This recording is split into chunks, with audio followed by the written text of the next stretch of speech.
What is up, guys? We are live. You got 2 hours or a little bit less than that left until lock for today's NBA slate. We're going to talk about all of the games on it. Today is just a 4-gamer, so we can dig real deep here on the Saturday Deeper Dive. But I'm Chris Spags, joined by a man who you've seen passing you up on so many of the DFS streets out there. In real life, he's known as Ryan, but you might be hating him and cursing his name every day as Rinpack. How you doing, Ryan?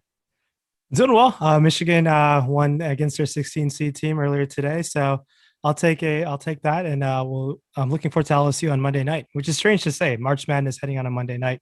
Usually it's the national championship game that gets played on Monday, but we get a first round of 32 matchup on Monday, so it'll be fun. And right behind my camera, I have my USC alum team who's playing against Drake today.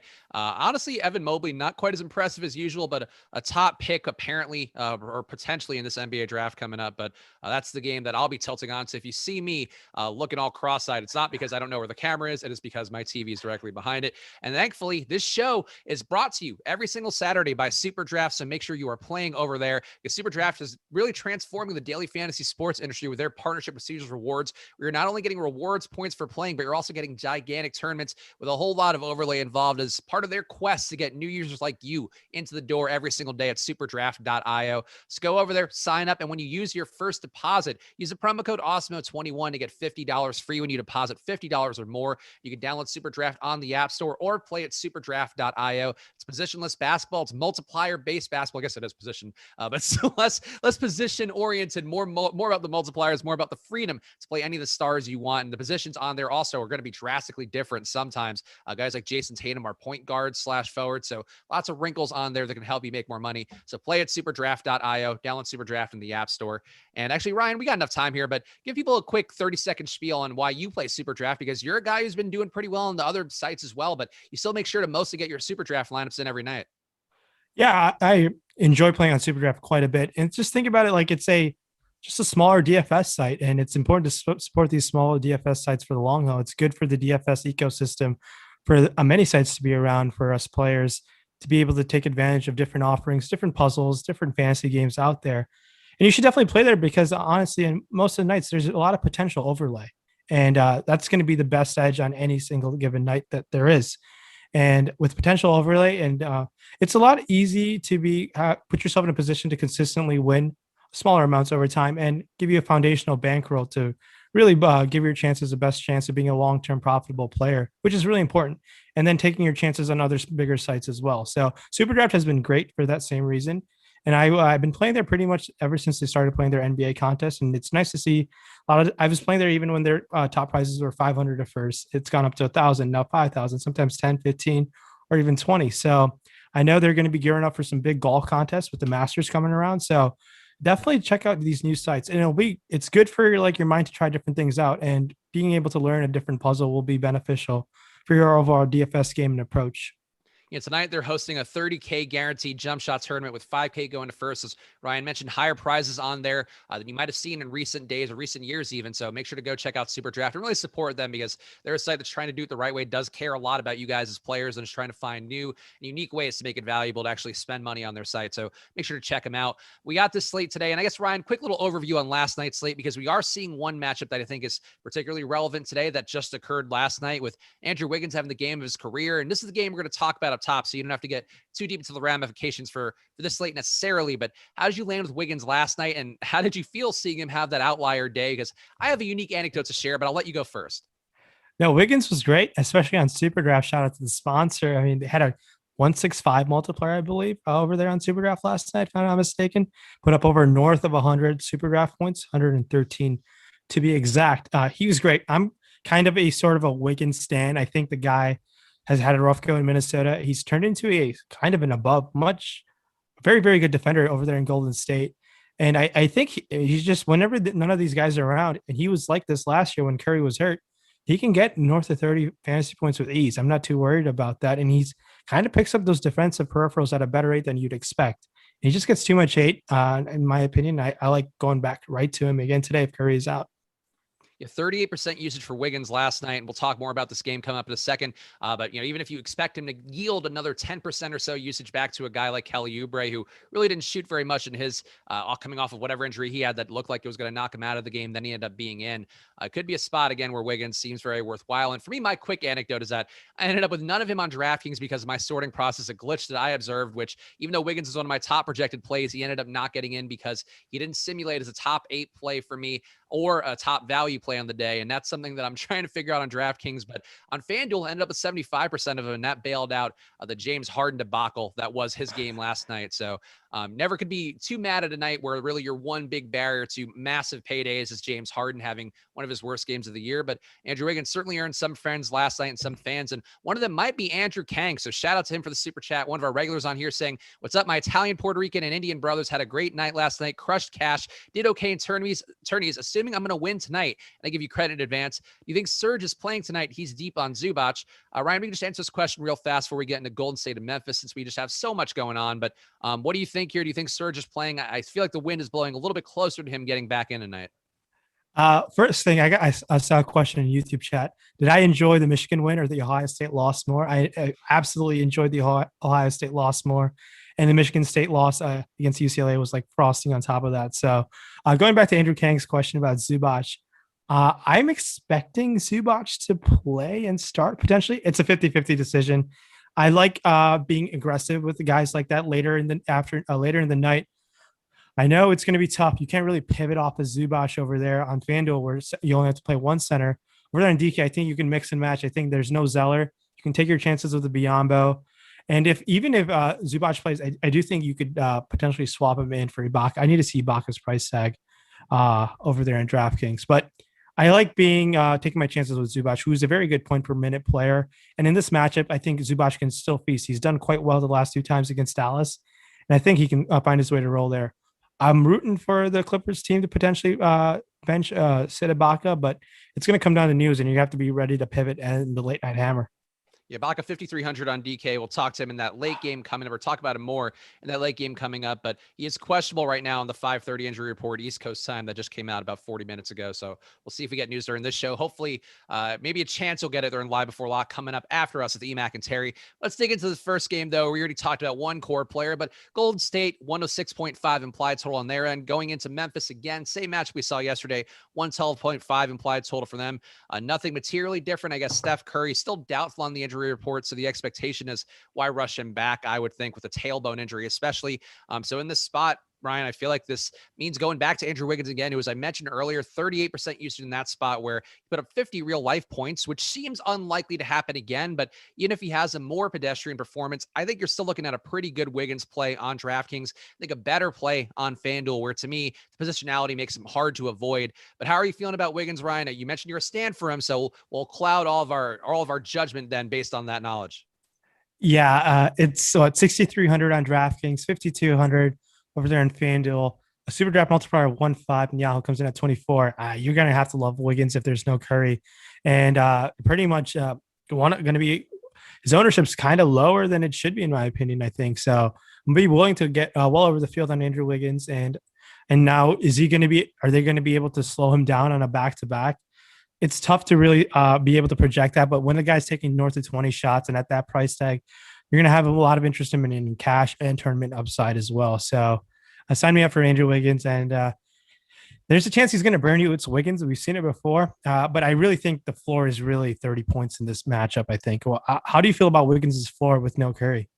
To me, he kind of seems like Larry Nance was yesterday, where I don't think he hurt your lineup, especially on FanDuel, where he opened up enough things and worked, and he got you to, it's about 5x on there. In DraftKings, it wasn't quite as good, but I still don't think Larry Nance is really what murdered me last night.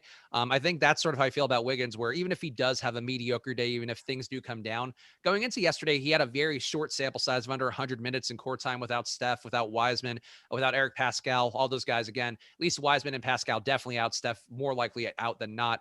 And in this spot, I feel like, that was a small sample, but Wiggins had 30% usage. Now, obviously, it's going to take a jump with the game he had yesterday, but I feel like there was enough signifiers there, and there's enough of a hope, really, of Wiggins being able to get his shot that I think it being there is likely again today. I just don't know that I wouldn't want to pencil him in for 40 fantasy points. I think if you have him at around 35 and that still works a lot with your lineups and you're getting him, I think that's probably the the median projection, really the most likely outcome for Wiggins today.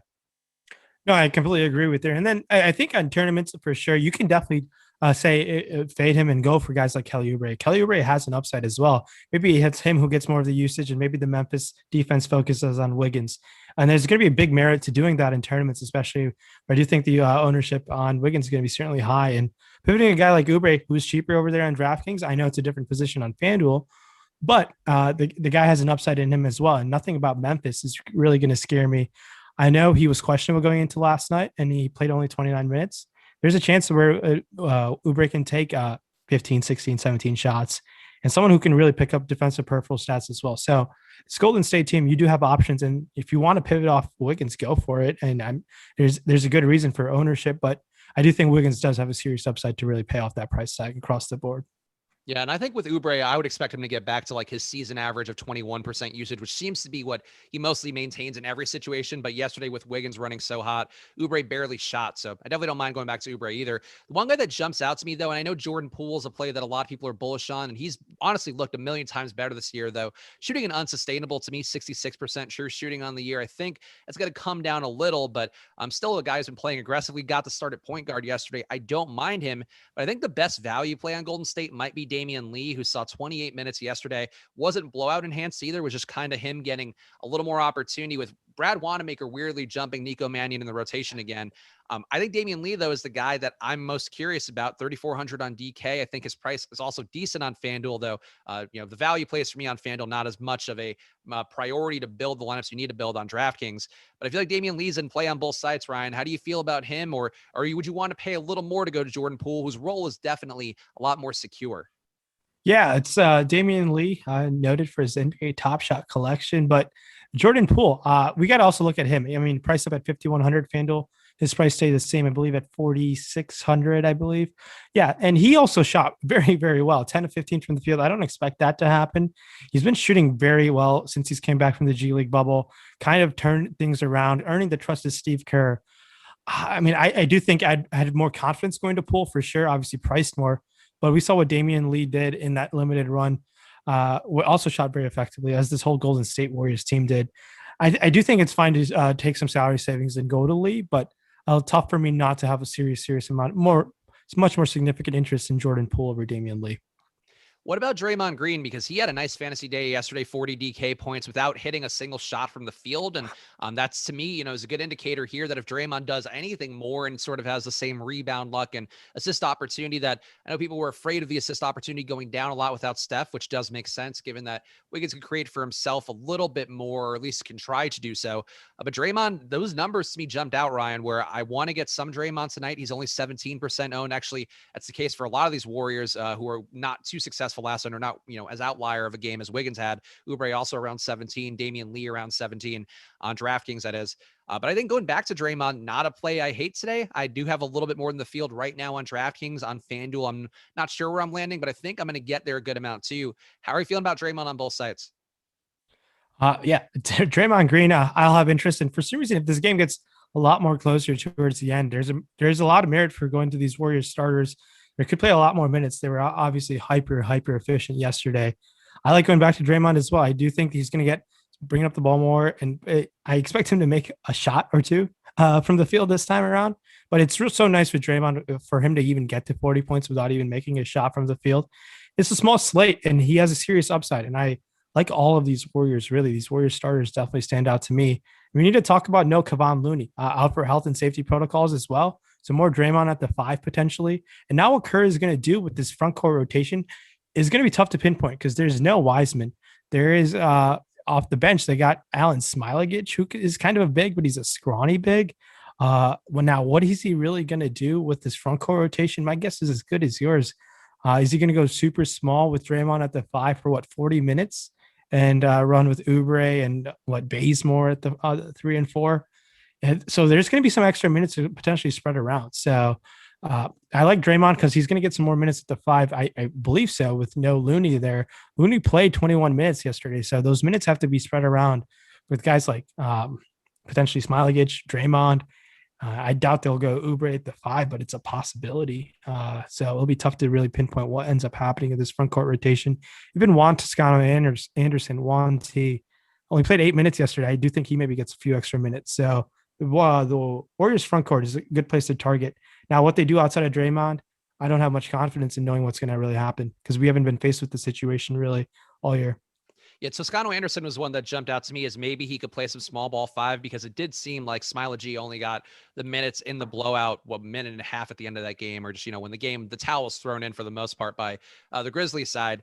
And I think Toscano Anderson can earn a few. I just don't have the confidence that he's going to be the most productive because when Draymond's out that one game before the All-Star break, we saw Toscano Anderson basically playing a bootleg version of Draymond, which he was doing a little more assisting, a little more rebounding, a little bit of everything.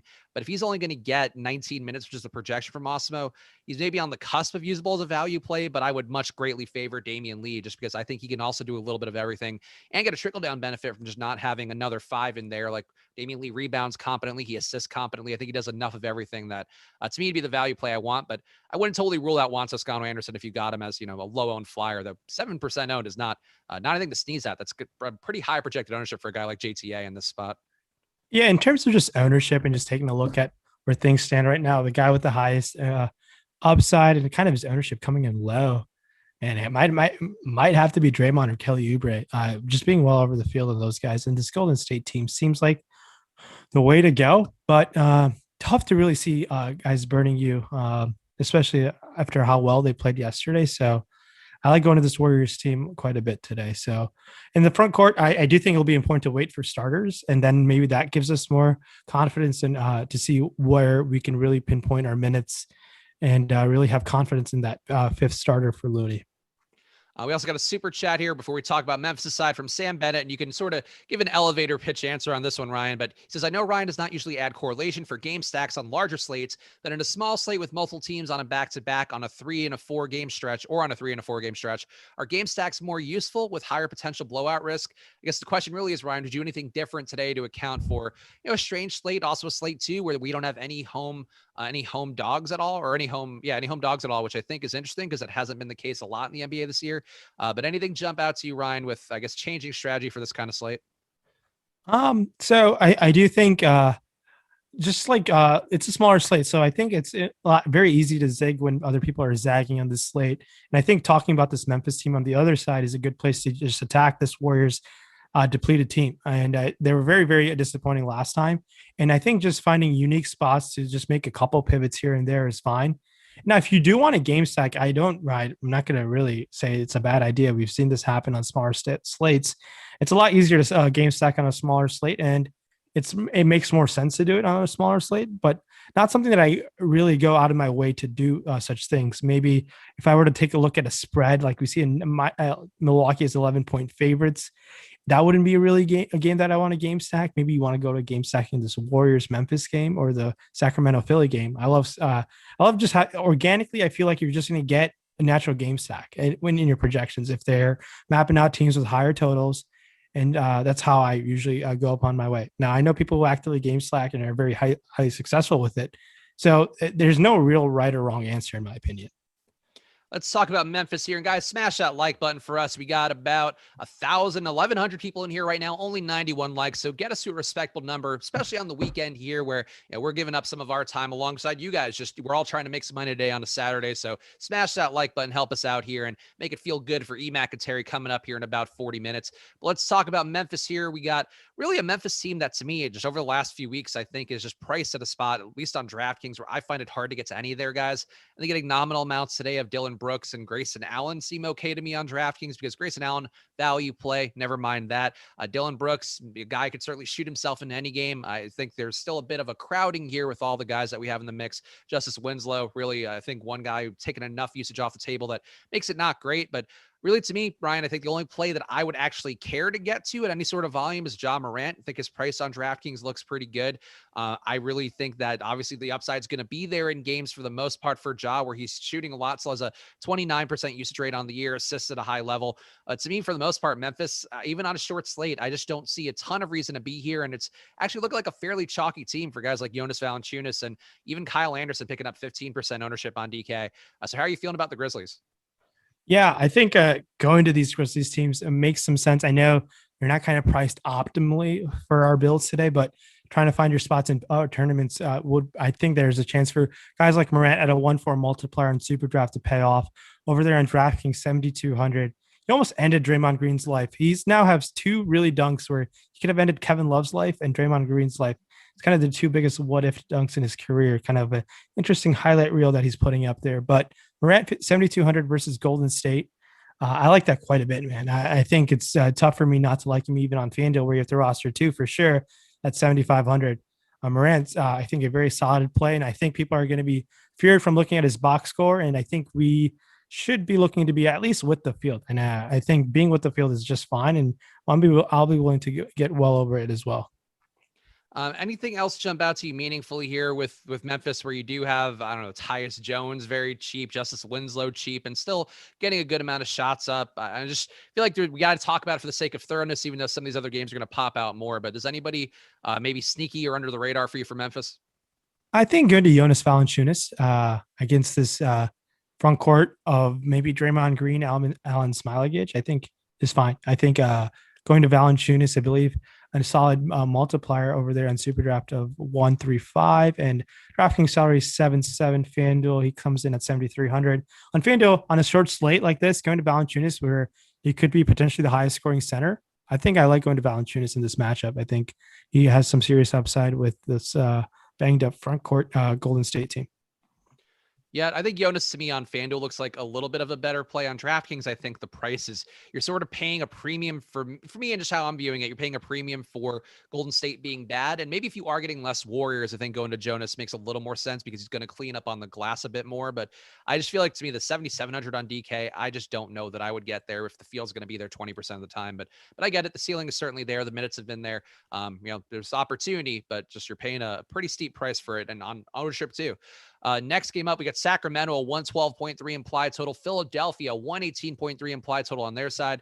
No Joel Embiid. Ben Simmons upgraded to probable throughout the day, so it does seem like he'll be getting in. So if you're planning any lineups around the concept of not having Ben Simmons, might be a good idea to stop doing that. On Sacramento's side, Ryan, we have no Marvin Bagley here, which really meant a lot of minutes for Tyrese Halliburton last game, or more minutes than you would think from a guy who's supposedly on a minutes restriction. He started that game, and today is projected for 32, but he healed a guy. I think the price is now caught up with him enough that he's been a play I've really been over the field on all year through the good and the bad. And it's been more good than not recently. But today, I don't know that I want to get an appreciable amount with where he is. The minutes have been fantastic for him. Rashawn Holmes, too, I feel like maybe a bit of a point chase from the other day, though he does get more rebounds and more usage in court time without Bagley.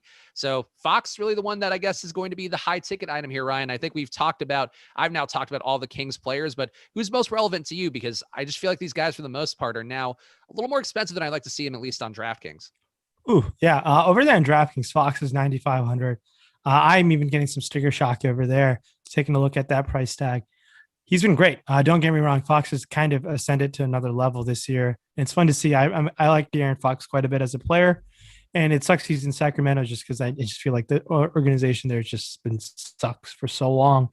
But De'Aaron Fox he's earned himself to get that price tag, and we've seen the upside of. And if you just look at his box score, he's been super consistent in a game that's going to have some pace with Sacramento in it. I don't mind it. I do think he's going to be well owned, but it makes a lot more sense for me to save those $2,000 and to go to a guy like Morant or even Jordan Poole, where I feel like we could do something with those extra thousands of dollars across the board.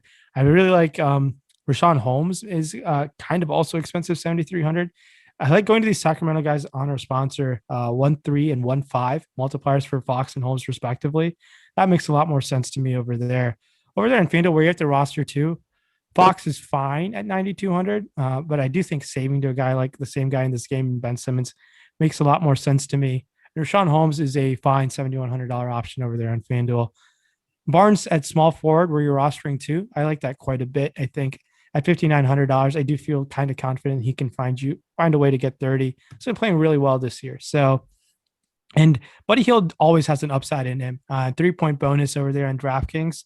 He can definitely, he just shoots so many threes. If you just look at his box score, he's usually taking north of 10 threes per game. And there are games where it's going to go 7 of 11, 7 of 12 from the game. That's when he's going to get that upside for you. So I just like the shot volume he's getting. I mean, the shot volume for three really increases an upside for a guy like Buddy Hield. And at 6,300 on FanDuel, I think you can definitely go out of your way to get some, at least to be with the field, which isn't much. Yeah, Buddy, I think is interesting because he's been playing a little more point guard now with this rotation with Halliburton and Fox both starting. And Buddy Hield last time had a few minutes on the court where he hung on. Those guys came off, and then he was sort of getting to play point guard because Corey Joseph was just letting him do whatever. Because I guess Buddy's got to get his. It's interesting to me. I think Buddy does have more upside here, and on FanDuel I'm a little more inclined than DraftKings. I feel like DraftKings now is just pricing him up enough because what Ryan mentioned with the 3-point bonus. But any interest in Halliburton at all? Because he has been starting. He has been, I think, a little less productive playing alongside Fox, which would be expected given the fact that he's been a dominant ball handler in that second group with only Corey Joseph to compete with. But there's usage to go around the starters, and I feel like it wouldn't shock me if there's a Halliburton breakout game at some point. We just haven't seen it yet, Ryan. So are you willing to be there in the hopes that he does have an outlier day? Well, here's the problem. I don't know if Luke Walton's ever read a damn dictionary, but he's been saying minutes restriction, and Halliburton's playing 34 minutes. So now it's a back-to-back. Is there actually going to be a restriction? So, man, I mean, I don't know. I think more likely than not, there's going to be a restriction. So be willing to kind of be under the field on Halliburton. But the guy has an upside. He's been an impressive rookie. He's kind of slowed down of late. But I'm okay with coming in with the field, but I'd be more inclined to go under the field on a guy like Halliburton, kind of a buzzy rookie. So I'm not that interested in with Halliburton just because I'm cautious with this minutes limit. It's a back-to-back. I don't know what Luke Walton is going to do. It's really concerning with this whole minutes restriction. It's happened twice now with Bagley earlier in the year. Now Halliburton. Yeah, I think that's fair. I got to talk about Philadelphia's side because I think that Ben Simmons is part of the reason why I don't think I'll get a lot of De'Aaron Fox today. And I think Fox still, as Ryan mentioned earlier, if you are paying up there, you're paying up for a guy who does have a real ceiling with gigantic usage. Who's probably the one who's going to have to do a lot to help keep Sacramento in the game. But Simmons in this spot, he got there last game against Milwaukee, but I've been heavy on Simmons in these games without Embiid. And I don't think we've seen the ceiling from him yet. That spot against Milwaukee started so slow, really had an outlier day because of overtime in that one. But this spot against Sacramento, who we talk about on all these shows so bunch, of 116 defensive efficiency rating. So they've actually come up a 0.4 since yesterday. So that's good news for them. Sacramento improving by the day, but still the worst defense in the league by far. They play pretty fast. And Philadelphia, I feel like Simmons just has the ability to have that monster day. And if people are only going to be rostering him under 20%, that's what Jonas Valanciunas was that we talked about. I would rather get Simmons pretty heavy today. I think that applies for me on both DraftKings and FanDuel. But how are you feeling about him, Ryan? Where, on DraftKings, he does have point guard, small forward eligibility, so that makes him a bit easier to move around. But how are you feeling on him, I guess, on DraftKings first and then on FanDuel? Yeah, I'm a massive Simmons fan tonight. He has triple-double upside over there on DraftKings at 9,100 over there. I like Simmons quite a bit. I do think being above the field is a great way to go over there, especially this matchup against Sacramento. Simmons has to be aggressive with no Embiid. We've seen it the last two times out, 14 and 16 shot attempts. I would like him to get to the line more. So I do expect that number to go up potentially, but Simmons has a serious upside in this matchup. It's kind of one of those guys who has the potential to be the highest scoring player on the slate, as crazy as that sounds with the guy with Ben Simmons. So over there in FanDuel, rostering both of them in Fox and Simmons. For those who had asked about that game stack question, yeah, go for it. Fox in the same matchup last time put up 56 fantasy points. Not the same matchup, sorry. Embiid was not there, but did take 30 shot attempts. So, but I love Simmons quite a bit. And he's not as exciting over there on SuperDraft. He's only a 1.15 multiplier. So I think targeting other guys on his team make more sense over there. But Tobias Harris, someone who has another upside as well, 8,800 is going to take, I want to say, hopefully north of 20 shot attempts. Definitely a fine option as well. And if you're going to land on Dwight Howard, who might play 30 minutes again in this matchup, someone you can definitely consider on across the board, even at 5K on FanDuel, nice price tag for Dwight Howard. Could be potentially one of the better center options over there. So I think the Sixers team still with no Embiid, they're almost getting priced appropriately, but I do think Simmons is probably the guy who's the most underpriced out of the bunch. Yeah, I think we're on the same page with that stuff. And I agree, Dwight, to me on DraftKings is kind of a tournament flyer to fill that salary spot at center. But on a FanDuel, I think he actually is one of the better center plays on the slate. And I guess we also have to talk a little bit about Shake Milton here because he is a guy who's going to get, at least according to Awesemo's minutes projection, an uptick to 29 minutes because of no Seth Curry today.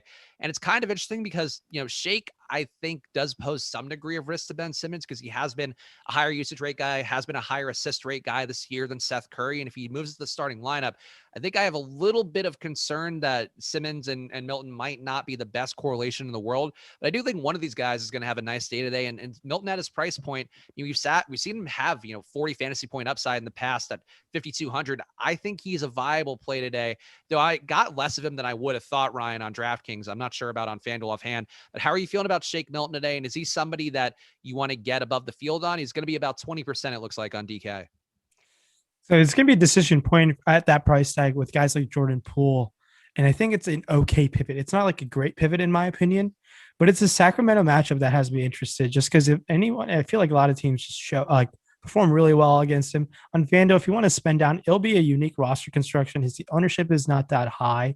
So going to a guy like Shake Milton is fine, but the opportunity cost is going to be a chalk Jordan Poole. So it depends on that risk tolerance there, but I'm not that inclined to make that decision. I feel a lot more confident with Jordan Poole at that similar price range, but he's fine. He's someone who can get hot and get going for you, but he's okay. It's not, I'm not that interested in him. It's that the thing that's really going for him is this matchup versus Sacramento. One thing I do want to loop back on is we got a Warriors starter and Alan Smilagich is starting for the Warriors. And so he's going to have to be dealing with he's going to be dealing with Jonas Valanciunas. So Smilagich over there on FanDuel has power forward eligibility. He is an all right player. He's not someone I'm too excited about playing. So we'll have to see what that ownership comes in at. And I think I would be fine to just being under the field on a guy like Smilagich. I'm just saying this off the top of my head because I think there's a lot of other good value elsewhere where you don't have to spend up that much more. So that's how I feel about Smilagich. Any initial thoughts on Alan Smilagich, who in the G League? I'm just pulling up his stats in the 2021 league. I do like taking a look at these Smilagich stats. In 17 minutes, average 7.5 points. How many rebounds do you average? 4 rebounds. So in the G League, he was not that effective of player, so point per minute player. So if you're looking for a last man in with that salary, sure, you're going to get starting. Maybe he gets 20 minutes if there's a blowout plus that. But there's a potential for him to get really bullied around by Jonas. Yeah, I think Smilagich is not a bad play today, and the starting thing certainly is a big part of it. I would have him being about a 0.86 fantasy point per minute guy today, which gives me some degree of concern, but that's just him getting 19 minutes from Awesemo. That would put him for me at a 16.5 fantasy point projection on DK. So that's, in the range of playable and with a potential to earn more minutes. So it's interesting. I feel like he was decent last year, and I think most of my rate data is going to reflect his 2021 numbers. But going back to last year, he did play a little more minutes. I'm just going to pull up his game log real fast to take a look because this could be an important one. Minimum salary, it's always sort of, I think, erring on the side of thinking these guys can get there a little bit more. But see, the most minutes he played last year, he played 20 minutes in a game on the 28th of December in 2019, had 12.75 fantasy points. His highest fantasy output in the league so far has been 16.75 fantasy points in 14 minutes against the Lakers last February. Yeah, I mean, the rates don't look great. Doesn't look like he's doing a ton of rebounding. It seems like you need him to get there just purely on points. So it's never a flyer that's a bad one to take, I guess. He can certainly score a little bit more today if he's going to get 20 minutes.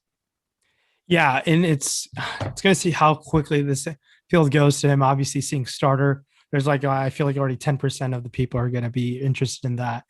And we'll see how the rest of the slate looks. We got 2 more games to talk about. And I do think there is some merit to just being with the field or under the field by quite a bit.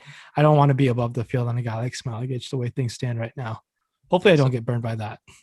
Yeah, I mean, we'll definitely get a look here at the ownership. We'll update you guys if we get an ownership projection run here during the show. And if not, stay tuned to the Live Before Lock show coming up after us with EMac and Terry. They will talk to you guys about the ownership numbers, how everything's looking, their thoughts on Smilogic, and any other late breaking news that comes through. The next game, though, we already had some news in this one. San Antonio going into a matchup with Milwaukee. Milwaukee, an 11-point favorite. That honestly might be higher since I pulled this a couple hours ago in from my odds source. But in this spot, DeMar DeRozan, I think, has to grade out interestingly on the year. I didn't upgrade his usage because it's been sort of hit and miss with him, but the assist rate takes a pretty good jump for him. Should be some more rebounds to go around as well with no DeJounte Murray today, no Patty Mills as well, two of the lead ball handlers or potential lead ball handlers.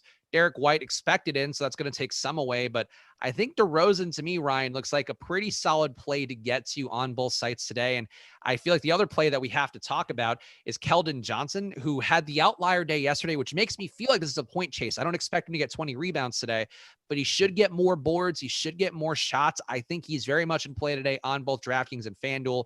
Ryan, how are you feeling about, I guess let's start with DeRozan and Keldon Johnson, two guys who I think will project fairly well on most systems. Yeah, I think DeMar, obviously no DeJounte there, potentially more ball handling duties. There's an early bit of 2019, 2020 when there was a bunch of injuries for the Spurs. He was kind of always a kind of verge, early part of the season, was getting a lot of triple-double bonuses here and there. So there is a big upside for DeMar. He's played Milwaukee quite a bit in his career, obviously being there in Toronto, a bunch of playoff matches with them. So he's performed all right against this Toronto matchup. So, but I do like going to DeMar DeRozan, 8,400 on DraftKings. 8,600 on FanDuel seems expensive, but the guy has a ton of upside in him. So DeMar is a great option as well. Now, everyone just saw what Keldon Johnson did last night. He was a pivot off of Larry Nance chalk, in my opinion. And it didn't take much to get above the field on a guy like him. Now, I think just being with the field today against a matchup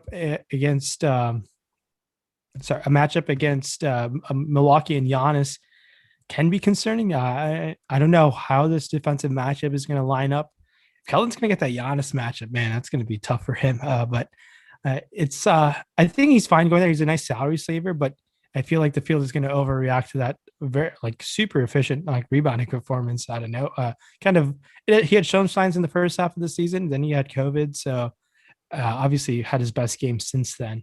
My favorite Spur might be Derek White, though. I think at that price and everything put together, I feel like there's a chance for him to get even more ball handling duty with no DeJounte Murray there. So I think going to Derek White with that salary, 5,900 over there, and I believe only 5,000 on FanDuel. 5,000 on FanDuel is a great pivot off of Jordan Poole chalk, in my opinion.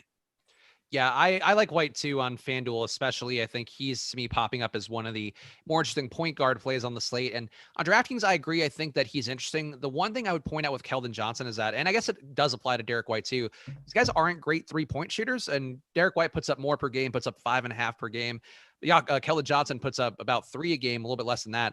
Both guys are around 33% shooters this year from deep. And I think this, is part of the Milwaukee game plan that we talk about a lot on these shows. They don't want your good 3-point shooters getting up a lot of shots. They want the guys like Keldon Johnson, like Derek White, who don't hit at a high rate to take those shots.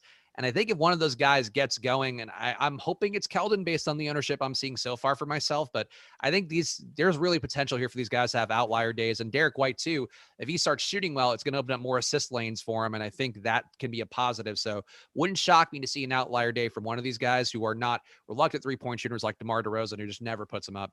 So something to keep in mind there. Lonnie Walker, I think also in play as value, and Devin Vassell to me on the cusp of value. I would certainly prefer to go to Damian Lee at the same price points or similar price points on DK, a little bit cheaper to go to Damian Lee. But I feel like Devin Vassell in the mix for me is as punt play value. But how are you feeling about the value here? Lonnie Walker or Devin Vassell, or I guess Rudy Gay, who could be a guy brought in to try to shoot a little bit more if the Spurs do fall behind, which seems like a decent possibility.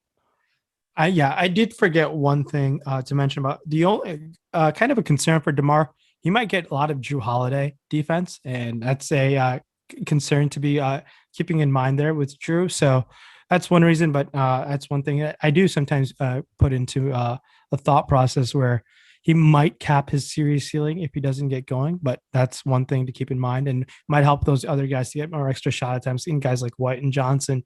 But talking about Walker and Devin Vassell, man, to say I'll have any interest, I think going to guys in the Golden State side makes a lot more sense than these guys. I know Mills and DeJounte are out, but I feel more confident in targeting guys like Damian Lee than guys like Lonnie Walker and Devin Vassell right now. That's my take right now. It's fine to get there. On FanDuel, we're at the roster too. Lonnie Walker will be virtually unowned based off our ownership projections. So in a huge GPP, if you want to take your chances there, he might get 20 minutes and maybe get north of 20 fantasy points, and that'll help you get there. But I have a very low amount of interest in those guys.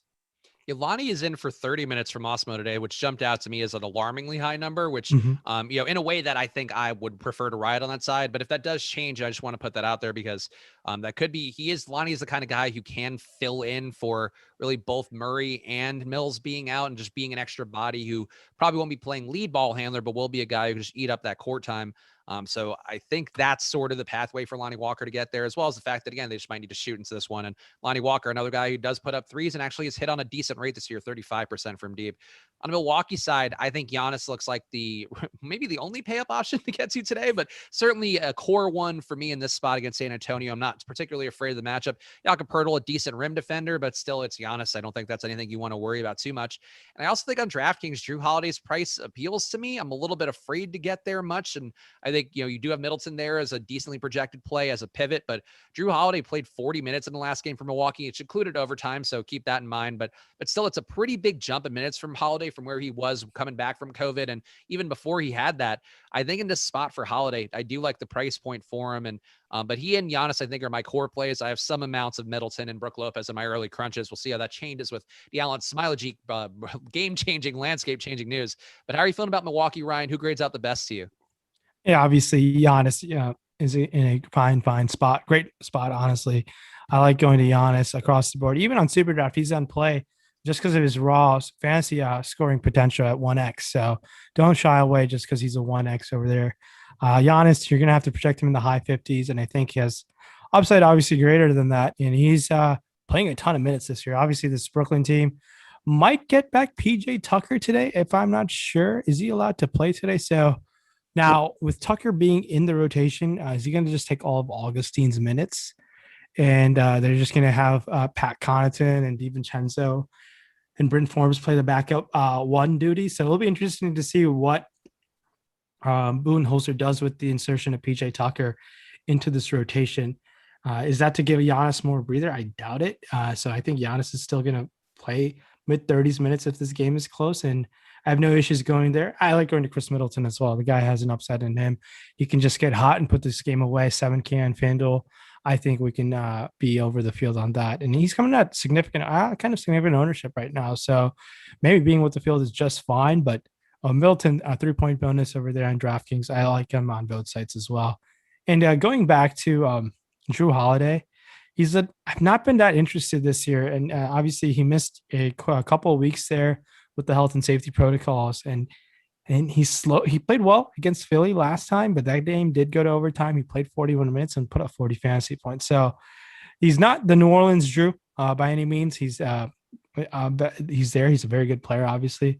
Shot attempts in north of 10, which is nice. Maybe he gets more shooting efficient. And there's a pathway to get be in one of the highest scoring players on point guard, but I think just pivoting around to make a lot more sense right now. But easy to find low owned option in my opinion. But it's tough to go there in my opinion. Okay. I'm a little more into him on DraftKings with the dual position eligibility. And again, I just feel like he's going to play 35 minutes. Awesemo has him in for 31. He's already popping up a lot for me, but I think the potential for him to earn a few more minutes, assuming that San Antonio can keep this close, I think gives me more interest. But I get where you're going with Jrue Holiday. And, for whatever it's worth, he's been, I think, better than people realize this year. Still not like you were saying, not as good as New Orleans Jrue Holiday, but 1.06 fantasy point per player minute. I feel like if you get him to 1.1 with a little more opportunity to go around with seemingly, I think, them dedicating more resources to getting him going, I think there's a little more room for him to get there if you view it through that lens. But I agree. Yeah, you know what? You do bring up a good point. Now, with no DJ Augustine there might be a position for this guy to play a lot more lead ball handling duty in that second unit. And that alone is going to have a lot more interest in me. Now that I've thought about it a little bit more intently and what might happen with that rotation. So there is a potential for him to get more extra ball handling duty without Giannis on the floor. So that's going to help him quite a bit. So I kind of back off my disinterest and more towards the interest side there, just thinking about that rotation a bit more. I can't wait for Drew to win you all the money tonight, Ryan. I think that's the way it's going to go. Now, I sold you on Drew, and I'll accept my cut. You can ask me where to send that afterwards. We got Grade A Flicks here sending in a super chat, entering his first expensive entry on FanDuel, the 35K windmill, $100 single entry. If you have any advice. And he's asking a lot about satellite tickets, but any advice, Ryan, for a guy on FanDuel playing his first high dollar single entry? Does anything jump out to you, either ownership wise or strategy wise, that you want to give to somebody making this maiden voyage into the higher dollar stuff? So yeah, on these, especially in the single entry contest, the chalk seems to be a little bit more chalkier. Take your chances on some suboptimal guys who have an upside in your lineup. So if you can pinpoint your guy, whatever his salary has the potential, I don't know, 30, 35, 40 fantasy points, the lower price salary guys. I think just finding that route can definitely pay off. And you should be able to just use your ownership projections and see what the chalky build is going to look like and find one or two pivots, honestly, could sometimes get you there. And now seeing his satellite question, yeah, take your chances on satellites. Satellites is something that I like taking my chances on just because sometimes those contests don't fill. So there's overlay in those contests. And you get a ticket. You get a ticket for a prize, a contest fee that you usually might not play, and you take your chance then. So it's a nice. I would say satellites for those are like kind of like mini qualifiers for lower stake players, because like you don't get a chance to play those higher stakes contests usually. So by taking your chances on these satellites, help you take your chances, and maybe one of those days you kind of strike gold. Sometimes it works out, sometimes it doesn't. So. Yeah. And to close out this game too, just real fast on our sponsor SuperDraft today, Giannis looks like the best play according to Awesemo, even with the 1x multiplier in this game. Also in this game, Derek White projects as a top play, 1.7x multiplier on him. Keldon Johnson, another top play on SuperDraft. These guys are all within Awesemo's top 6 projected plays for SuperDraft. Keldon Johnson with a 1.75x. So boy, that multiplier must have been, I didn't play SuperDraft last night, but that must have been an absolute slate breaker yesterday. Jesus. Yeah. So, definitely taking your chances on Giannis, Derek White make a ton of sense. Even guys like Keldon Johnson obviously paid off. There's quite a bit of good options in this game. Some breaking news in the March Madness world. Oregon VCU game has been declared a no contest, and Oregon will advance to the second round. So a huge development in the March Madness world for those brackets. How does a no contest happen? Did they not have a COVID thing, or did they? Because due to COVID-19 protocols. So either some player decided to break protocols or something happened. That's a stiff punishment, just getting a no contest. That's, as a fellow Pac-12 team, though, Oregon can go screw themselves. I'm glad they do not deserve this. They're the heels, or the pro wrestling heels in this spot here, winning without even playing a game. Shame on you, Oregon Ducks. Go quack yourselves somewhere else. Last game on the slate here, we got Charlotte and the Clippers. Slate high, 232 combined total in this game. Charlotte's side, as Ryan mentioned earlier in the show, no Cody Zeller, so that's going to open up some PJ Washington center minutes. Last game, PJ Washington played all the center minutes when Cody Zeller went out. Bismack Biyombo just came in for a stint, and that was against the Lakers, who, admittedly, you can get away with that a bit more these days than you could without Anthony Davis, but maybe what portends today, the starters could be important to watch in this one. But Washington right now in for 32 minutes for Awesemo, and even with that, Ryan, I'm finding it very hard to get to PJ Washington, which scares me because he could definitely play a preponderance of minutes here, but the 32-minute projection, I don't think he quite gets there. So how are you feeling about PJ in this spot where he could get the start at the 5? Man, I don't have much interest on targeting guys against the Clippers just in general. I think the Clippers are an elite team, a top 3 team, in my opinion, in the league.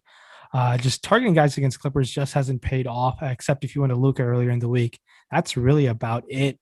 So PJ Washington on FanDuel, I'd be more inclined to go there because you have to roster 2 power forwards.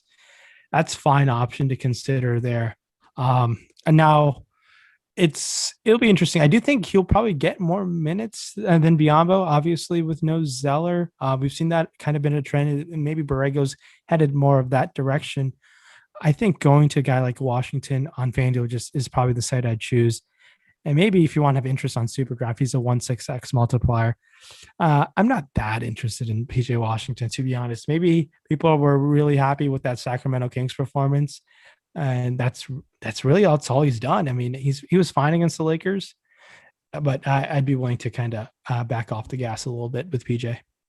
In the second half last game, which is when Cody Zeller was out, Biyombo only played 3 minutes in the second half, which seems odd. Wasn't foul related or anything else related, but in the first half with Cody Zeller still in and available, it seems like he played a lot more minutes there, but picked up some fouls. I guess it's a bit more productive, but had about, 8 minutes in his first stint in the first half, then had another 4-minute stint in there, 3.5-minute stint in there. So, the median projection here for minutes from Awesemo is 20 for Biyombo. So keep that in mind here. But PJ could certainly earn more, which would squeeze on both sides, where PJ can be a little higher projected if you give him a more aggressive minutes projection. And Bismack could probably be completely out of the mix as value if you give him 5 minutes less at his current 20-minute projection. One guy, though, who jumps out a lot for me, Ryan, and I'm terrified of this play, but he should pick up the start again, did pick up the start in the second half of last game. Miles Bridges, who plays the 4 in these spots where there isn't Cody Zeller starting, and if PJ Washington starts at the 5. And size-wise, I guess this could change if Ibaka's out and Zubac plays and starts, but it does seem like if Washington's at the 5, Bridges picks up the start right now and for 31 minutes from Awesemo. I think that makes him a really strong play on both sites. But how are you feeling about Miles Bridges, given the fact that he is just a 0.84 fantasy point per minute guy this year, who does contribute in a lot of categories, but certainly not a blowaway guy for the most part, especially with all these Hornets healthy? Yeah, Miles Bridges purely a GPP play, and he's a great GPP play over there on FanDuel. $4,200. Definitely be willing to get over the field. It won't take much to do that. And I think there is a potential for him to get some. If this game were to blow out, and it's a good Clippers team, he might get some extra blowout run as well. So I try to mix that into some of my game scripts when I try to think of that. So yeah, I think Bridges is a kind of a great value option, kind of a great low owned value option is probably the best way to put it. And I think he'll come low owned, and if I think he has some upside in him. We haven't seen it much of it this year, but I think he's a great option over there on FanDuel. But I do think my favorite Hornet, if I were to play a couple Hornets, I like taking my chances with Gordon Hayward. The shot volume has been low. I expect that to go up again. He should be taking the most shots on the team. And I think going to a guy like Gordon Hayward makes more sense to me. And I think LaMelo Ball is fine. Probably those two guys I'd consider. But Gordon Hayward's probably my favorite Hornet if I were to go to one. Interesting. I feel like I would have concerns if Bridges is in that starting lineup, just taking a few more of the looks that Hayward would have in, because normally having Zeller out there, they're probably about the same usage overall, but it's completely different kinds of usage. So I would just push back a little on it, but I don't know why I'm pushing back with you, Ryan. this is what you do so well. But no, I do think it's a good point to put that into consideration now. Like if you look at the last game, Gordon Hayward only took 8 shots. LaMelo Ball took 18. I do think LaMelo Ball shot volume should go down just a tad.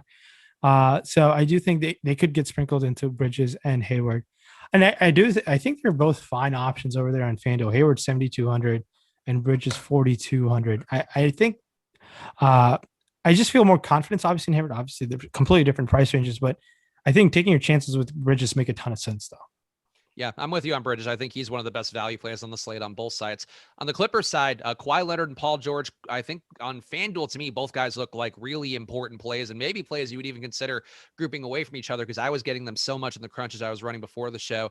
Some of the Golden State news maybe can change that, but I feel like these guys look pretty strong today. Marcus Morris as a semi-value play. I still don't mind, though. He'll be owned about where he should be. Lou Williams, Nick Batum, I think also not terrible pay down-ish options for them. But what are you seeing here on the Clippers, Ryan? How do you feel about the overall picture? Yeah, I love Kawhi and PG. Anytime these guys are on the slate, I just like targeting both of these guys. Sometimes in the same lineup, especially Paul George, 7,600, man. How can you not like that at all? I mean, quite a bit. Both of these guys make a ton of sense, and their ownership, what we're projecting at right now, make a lot of sense why you should be at least be with the field. I'll be willing to even get above the field on a slate of this small. Both have upside of obviously north of 40. Now, do both get to 50? Unlikely, but I do feel like one of them can definitely get there. So obviously taking a guy like Paul George at 8,300, Kawhi 9,200, it makes a lot of sense to me, man. I think both of them have potential to take north of 20 shots at the minimum. Now, I think that they make it for a ton of sense to me. And I know people probably won't like this. So what the total is coming in at, actually, this is the highest total on the slate, if I'm not mistaken.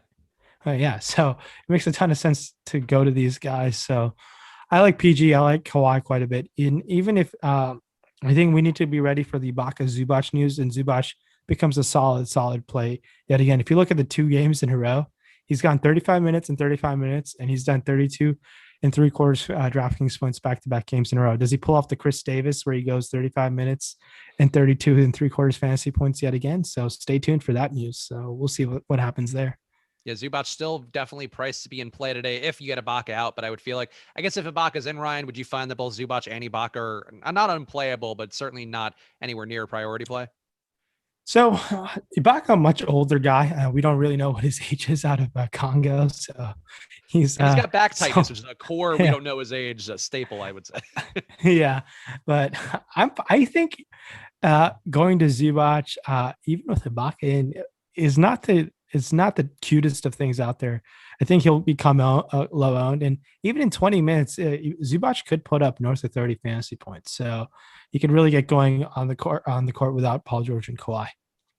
All right, we got a couple questions here that we'll hit before we give way to the Live Before Lock show. Coming up next with EMac and Terry, will take you through any last-minute news and all their takes on today's slate. But G&B Kim asking, one of our regulars who we appreciate a bunch, Ryan, who is the Bulldog player of the night? Of course, referring to our diehard Korean friends here, both Gene and Andrew, 2 of our regulars, always super chatting in and having great success. But Ryan, if you had to give this arbitrary award to the Bulldog player of the night, who would it be? I'd have to go with Paul George. I like going to Paul George tonight across both sides. I think the upside is definitely there. And it'd be unique to pay up to him, especially on FanDuel, spending up off of Wiggins. And pairing him with Wiggins is fine, but I like Paul George a decent amount on FanDuel. Over there on DraftKings, let's take a look. Bulldog play of the night. I like that you're taking this award so seriously that Gene just made up. Hey, I've been on shows no one's offered any awards up, so I gotta give my intent answer, and thank you for the super chat. But I think it's tough not to like a Ja Morant at $7,200 over there. So being above the field on Ja Morant makes quite a bit of sense. One last question here. Jeremy Savage, another super chat. We appreciate it. Are you preparing your FanDuel lines with and without Ibaka news? Need to know because you're wiping the leaderboards, LOL, he says. So I think it's the first time I've read an LOL out loud. I should have, I'll do it. But Ryan, how are you preparing for that news now with us not knowing it currently? Well, I don't know what, like I said, I don't know how old Ibaka is.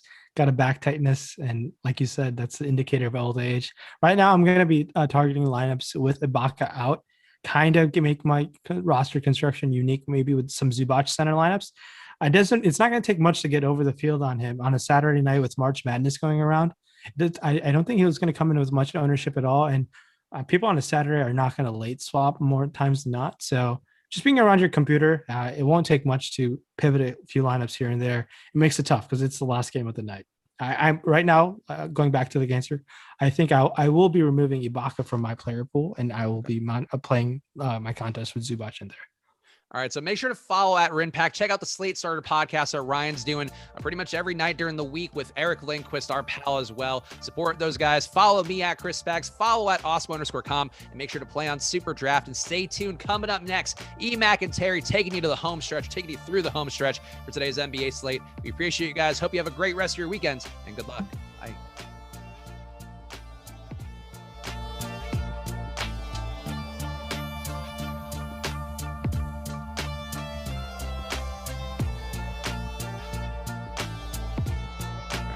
Let's have our on-air feud with EMac and Terry. You bastards. How dare you? What's up? What's up? Not much, man. What's going on? Spags, that was a nice impersonation of human laughter that you almost pulled. I know it so well. I do. Impact. Who am I rooting for tonight? Fun guy. Kawhi. Let's go. Kawhi won at that. Wow. Chris, you're not the only one with props. I'm glad I could inspire you, EMac. All right, catch you guys later. See you guys. EMac's popping in the Vicine. All right.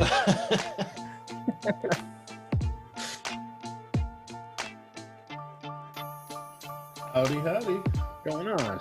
God, why is that? Sorry, I'm just trying to get that light a little bit more out of the way. I know you can crop me.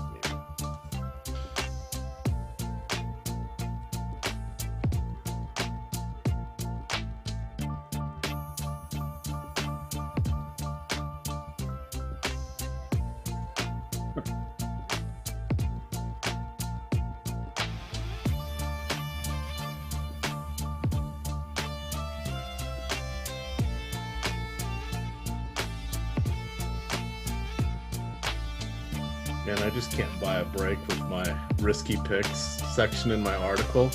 I wrote up Randall, and then they knocked out the 2 guards when they had played 3 and 4 nights, and he had back-to-back 41-minute outings. I wrote up John Collins, and then Capella gets ruled out, and then I make a big explanation today of why the Spurs are all bad plays because they're all back and healthy, and they haven't accounted for DeRozan not being there, and then they rule out 2 guys. Just like Everybody. Yep. Perfect. Figures. What happens when you write these things at 9:30 in the morning? I try and leave it till later in the afternoon, but there's always that line of like, well, if you write it too late, it's not going to get any clicks. Nobody's going to read it. It's not going to help anybody. Yeah, and we do this one to get it on Yahoo. So yeah, but right. I mean, I wish I had the luxury of wait. I mean, half the time I'm waiting for our ownership because it's like today I was about to message you. God damn it! It's almost 11 and we don't have ownership. Alex is on the show. He hasn't. We've got the draft coming up in less than an hour. What are we doing? That was a fun draft, wasn't it? Yeah, it was a good time. Yeah, felt good to be back in the swing.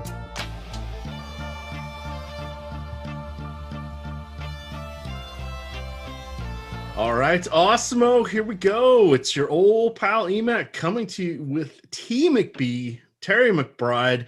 I got to meet some of Terry's friends today virtually. We had a little MLB draft, but today, even in the midst of March Madness, we will be talking about our 4-game NBA slate. We have a little bit of an advantage tonight. It's starting an hour later. It's a smaller slate, and it's going up against March Madness. We may be able to find some overlay here or there. Definitely check out our sponsor, SuperDraft. They are running their contests tonight. We'll talk a little bit more about them. We're going to kind of walk quickly through the 4 games we have, and then we'll talk some strategy. We'll talk some lineup building. We'll see if we get any news. We have the majority of the news that we're looking for now outside of Serge Ibaka even playing at this point, and what's going to happen with PJ Tucker. I don't know. He's going to stand in the corner and be ready to shoot some threes and play some Bulldog defense. What do you got for us, Terry? It's an exciting Saturday. It is an exciting Saturday. I don't know if it's exciting because of this whopping 4-game slate we've got on our hands, but it's interesting. It's coming together in weird ways. It was a fun game plan show earlier in the day, just trying to put these lineups together, hand building it, coming out of the draft, not having spent much time living in the ecosystem of this slate yet. Just really interesting how some of these pieces come together on such a short slate. So it's going to be it'll be an interesting one to kind of dive into here. All right. I see Dave's in chat. He says, I always like when you guys are on, it feels like I'm amongst my peers. Yeah, there's a lot of youngsters out there. So you've got your old pal here heading towards a milestone birthday. We've got Josh's dad, Terry, coming up here. And in the chat, we have Anthony Davis dropping a $100 super chat. He just says, let's go do it. Showing the love. Good luck, DFS family. Thank you, Anthony Davis. The karma that he must be getting by putting out the super chats has to be backing up the dump trucks and the Brinks trucks full of money, I guess. Yeah, let's just hope he's accruing positive karma, not trying to make up for something by awarding us money, because that's probably not going to help, just giving us money. Now, see, you're supposed to be Mr. Glass half full, and I'm Mr. Glass half empty. We just reversed roles there. A little bit. Well, I always have, I'm the customer service guy and the customer service success guy, but I don't know. I tend to think in certain ways about the vast majority of folks out there. So we'll see. All right. So a couple things we want to mention. So SuperDraft, of course, we're partnered with them. They now have Caesars Rewards. They're transforming the DFS industry forever. No salary over there. You can play pretty much whoever you want as long as you meet their roster requirements of 3 guards, 3 forwards, and a center. They have the multiplier there. So basically what it is, if you're a Giannis Antetokounmpo, you're a superstar, your multiplier is 1. You're not a superstar. You get about a 1.4. And if you're a reserve guy thrust into a starting spot, you're probably going to find those guys with a 1.7, 1.8, even a 2.0 multiplier. Those are the ones you want to check out. Don't go too heavy on them, though, but also don't totally jump in on all the superstars. You want to find that happy balance. We're going to talk about that in a little bit. If you guys have not yet signed up, when you do, or if you've signed up but not made a deposit, use the promo code Awesemo21. That's Awesemo21, and they will match you up to your first $50 deposits. And that is over at superdraft.io, and their app is available in most app stores. And trick I learned from Alex, if you go to your mobile device, Each day you can spin the wheel and get extra SuperDraft points and sometimes tickets or super cash that you can then use to get into contests. So check that out. I didn't know that. That's pretty neat. Yeah, Mr. Moneybags himself giving Mr. Frugal here a nice tip. So I am utilizing that one, and it gets me to to look at their stuff every day. So that's kind of fun as well. The other one, we have March Madness is going on, so we do have a full breakdown of all the games. We have DFS, betting, projections, all of that. We have a college basketball March Madness package that is just $29.95. It's still worthwhile to get that. We've got, another 2 full weekends of college basketball. We have, all day Sunday, all day Monday. Well, I guess we're now down to 8 games each day starting tomorrow, but we still have another half dozen going off tonight. The one I was going to watch, VCU and Oregon, not going to happen. That was the last game of the night, I believe, but VCU somehow broke the COVID protocol or had a positive test or something. So Oregon advances. In that I didn't even catch that during the afternoon. That's I think it broke maybe about 20 minutes ago. Okay. Yeah, that was just as I was scrambling to get my stuff updated here and get on the air. But wow, that's a lousy way to advance. That would have been a fun one. VCU is always one of those fun tournament teams too. Yeah, absolutely. And I wasn't sure who I was going to root for, Virginia Commonwealth, because I'm out in Virginia, or I can't really root for the Ducks, but that's the only tie to the Pacific Northwest outside of Gonzaga. And I'm a University of Washington grad, alum, etc. They never. Does Oregon even want you to root for them, though? I mean, as somebody from Washington, isn't that like a big no-no, big rivalry, or no? It got to be pretty big in football. We were really good and destroyed them throughout the 90s and early 2000s, and then it flipped, and then they had the Chip Kelly years. Right. And now it's back to kind of a pretty even matchup at this point. But basketball, they've always been usually better. Speaking of basketball, let's get back to tonight's slate. We'll talk about this. First game we have up, Golden State Warriors at Memphis. This is a reprisal of last night's. We have Memphis favored by 6.5.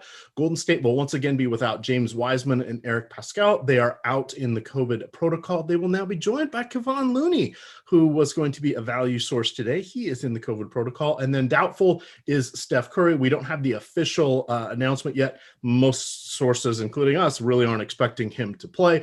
Golden State kind of got a lucky one last night. On the other side, Memphis literally has everybody healthy at this point, and they are handing out the minutes. I saw a few of our content today saying, they handed the minutes out like candy. They split them up evenly, like it's a rec team or a grade school team, et cetera. They play 15 deep. It's pretty crazy. What do you want to do with our first game, and why is it Jordan Poole that you want to play? Yeah, it's definitely going to be a good amount of Jordan Poole on both sides. I think he's got a ton of utility, particularly on DraftKings, where you can get him point guard and shooting guard. Just a lot of flexibility there. Comes up optimal a ton of the time on DraftKings, a good amount of the time on FanDuel too. I mean, it's close to a 30% mark, and the public's a little underweight on him. So he's not the most popular guy in the league for any means. He's certainly not the greatest NBA player in the world, but for the run that he's had so far this year, we've got him at a 1.02 fantasy point per minute mark. Alex has him projected for about 33 minutes of run. The price is nice. He's going to be a focal point in the offense, kind of their main facilitator, working in conjunction with Draymond.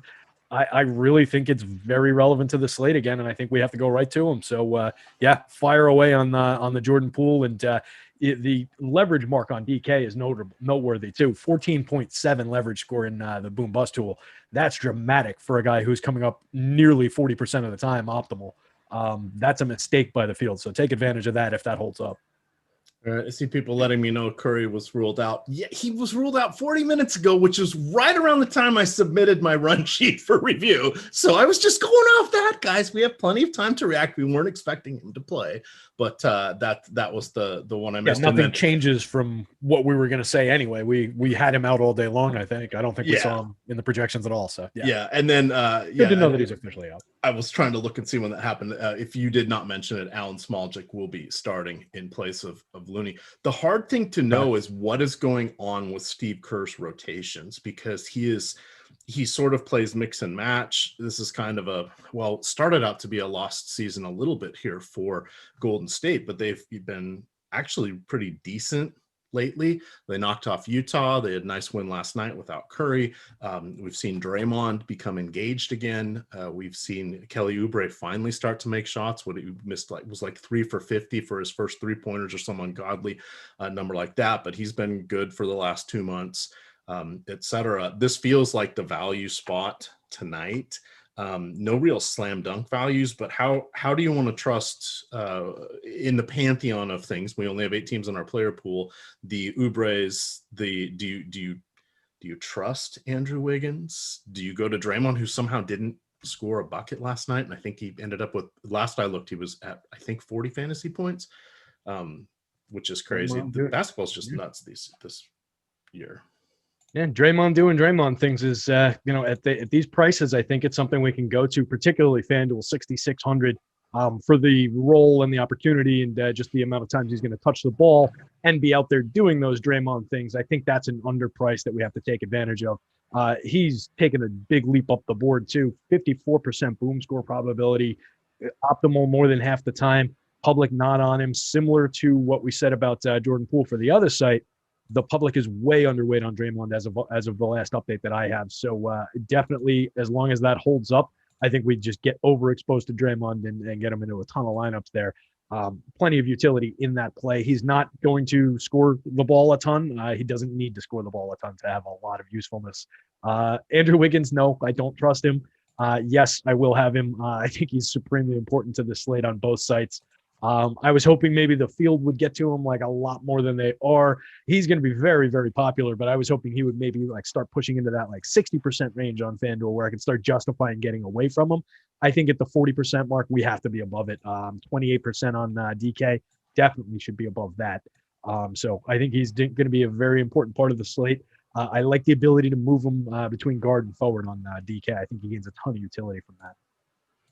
Yeah, absolutely. This is DK is my focus for tonight. It's been my focus all day. We will again talk super draft here. We're got 3 more games we're going to talk about here because outside of the Memphis side of this, where I actually really like Joval, and that's really about it for me. And I hate to cross off a whole team. The team I was going to cross off was going to be the Spurs as of this morning, but then they've ruled out a couple guys, which increases minutes for their people there. So for me, it kind of looks like Memphis has moved into that slot.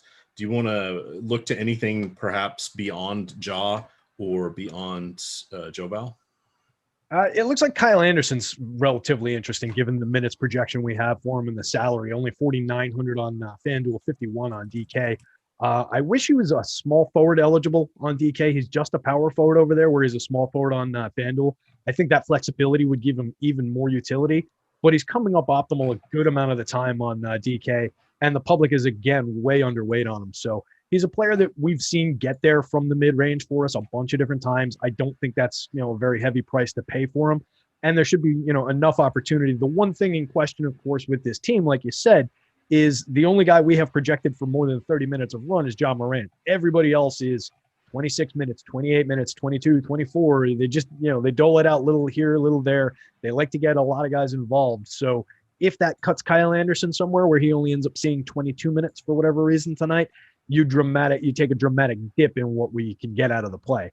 But that's why I think he's, pretty good tournament play, only owned around 15% of the time. I think he makes a lot of sense and helps you get to other stuff on the slate. Everybody else kind of falls into that like mix-in type of guy. So if I was running 150 lineups, some of these guys, and I talked about this on the game plan show, some of these guys that are coming up in the 10% optimals, the 8% optimals, would be mixed in a little bit more on a 4-game slate than I would have those guys on a larger slate, like a 10 or an 8-game or something like that. I just think they have enough utility for us trying to capture the range of outcomes, the range of possibilities on a slate like this, where we want to get different as desperately as we can, because everybody's going to be on the same plays. So some of those guys mix in, like your Dylan Brookses of the world, your Brandon Clarks of the world, but they're not big-time plays on this slate. They're not jumping off the board.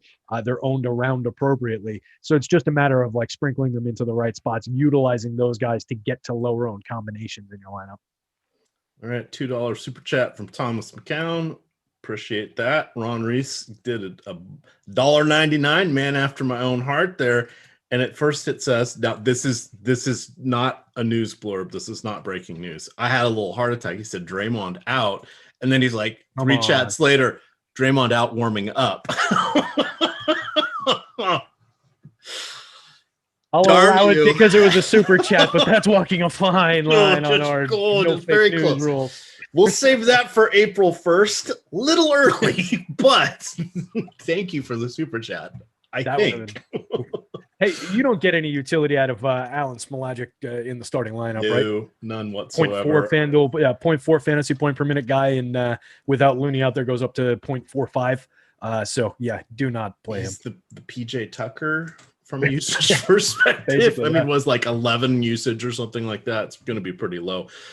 So that's an interesting question. So for me, not really interested in any of the guards outside of Damian Lee and Poole. I just don't know what's going to happen with Wanamaker. We saw Nico Mannion and Mulder get the short shrift there last night. Again, just if you're not starting for Kerr, he's just kind of working his guys through. The one person that I wanted to let me see, just bring this up because this is one we're going to want to file away. So Jordan Poole, he actually had spent most of February in the G League. Over the last 2 seasons, he's averaged 0.76 Yahoo fantasy points per minute, same scoring as FanDuel, etc. But he saw a lot of minutes because he was getting a lot of time, and they just didn't really have a good team last year because Seth was out, and obviously Durant and Klay Thompson, etc. So this year, in 265 minutes without Curry, which is still a reasonably good number, he's averaging just over a fantasy point per minute. And we kind of saw that last night. He's not going to shoot as well as he did, but he should see 32, 34 minutes in my estimation for this one. We'll want to keep in mind that that makes him one of the safer options tonight. He may make 3 of 12 shots and not be as great as he was last night. But when Curry comes back, he's going to have a role. We'll just want to keep an eye on wherever his salary ends up, because as it starts to come back down, he's going to be a guy on those late slates that we can look to for value, even when he's playing and Golden State's relatively healthy. So we want to file that one away. All right, the next game here. Let me get back to my notes. Hopefully nothing outdated on this one. Sacramento at Philly. Marvin Bagley obviously out. Joel Embiid out with a hyperextended knee. And Seth Curry out with an ankle. I don't think we have their starting lineup just yet. The interesting thing with these guys is and our analysts do a good job of pointing this out, Terry. When Embiid's out, you think, oh, okay, what does that do to the other guys? Well, we'll see, because Ben Simmons actually might be out now too. So we'll get back to that in a second. But that'll be a big one. Fortunately, we're on this game. So let's start with Sacramento. So I like Rashawn Holmes today. He was one of my early guys that I wrote up, especially over on Yahoo, where he is $31. I think that's quite interesting there.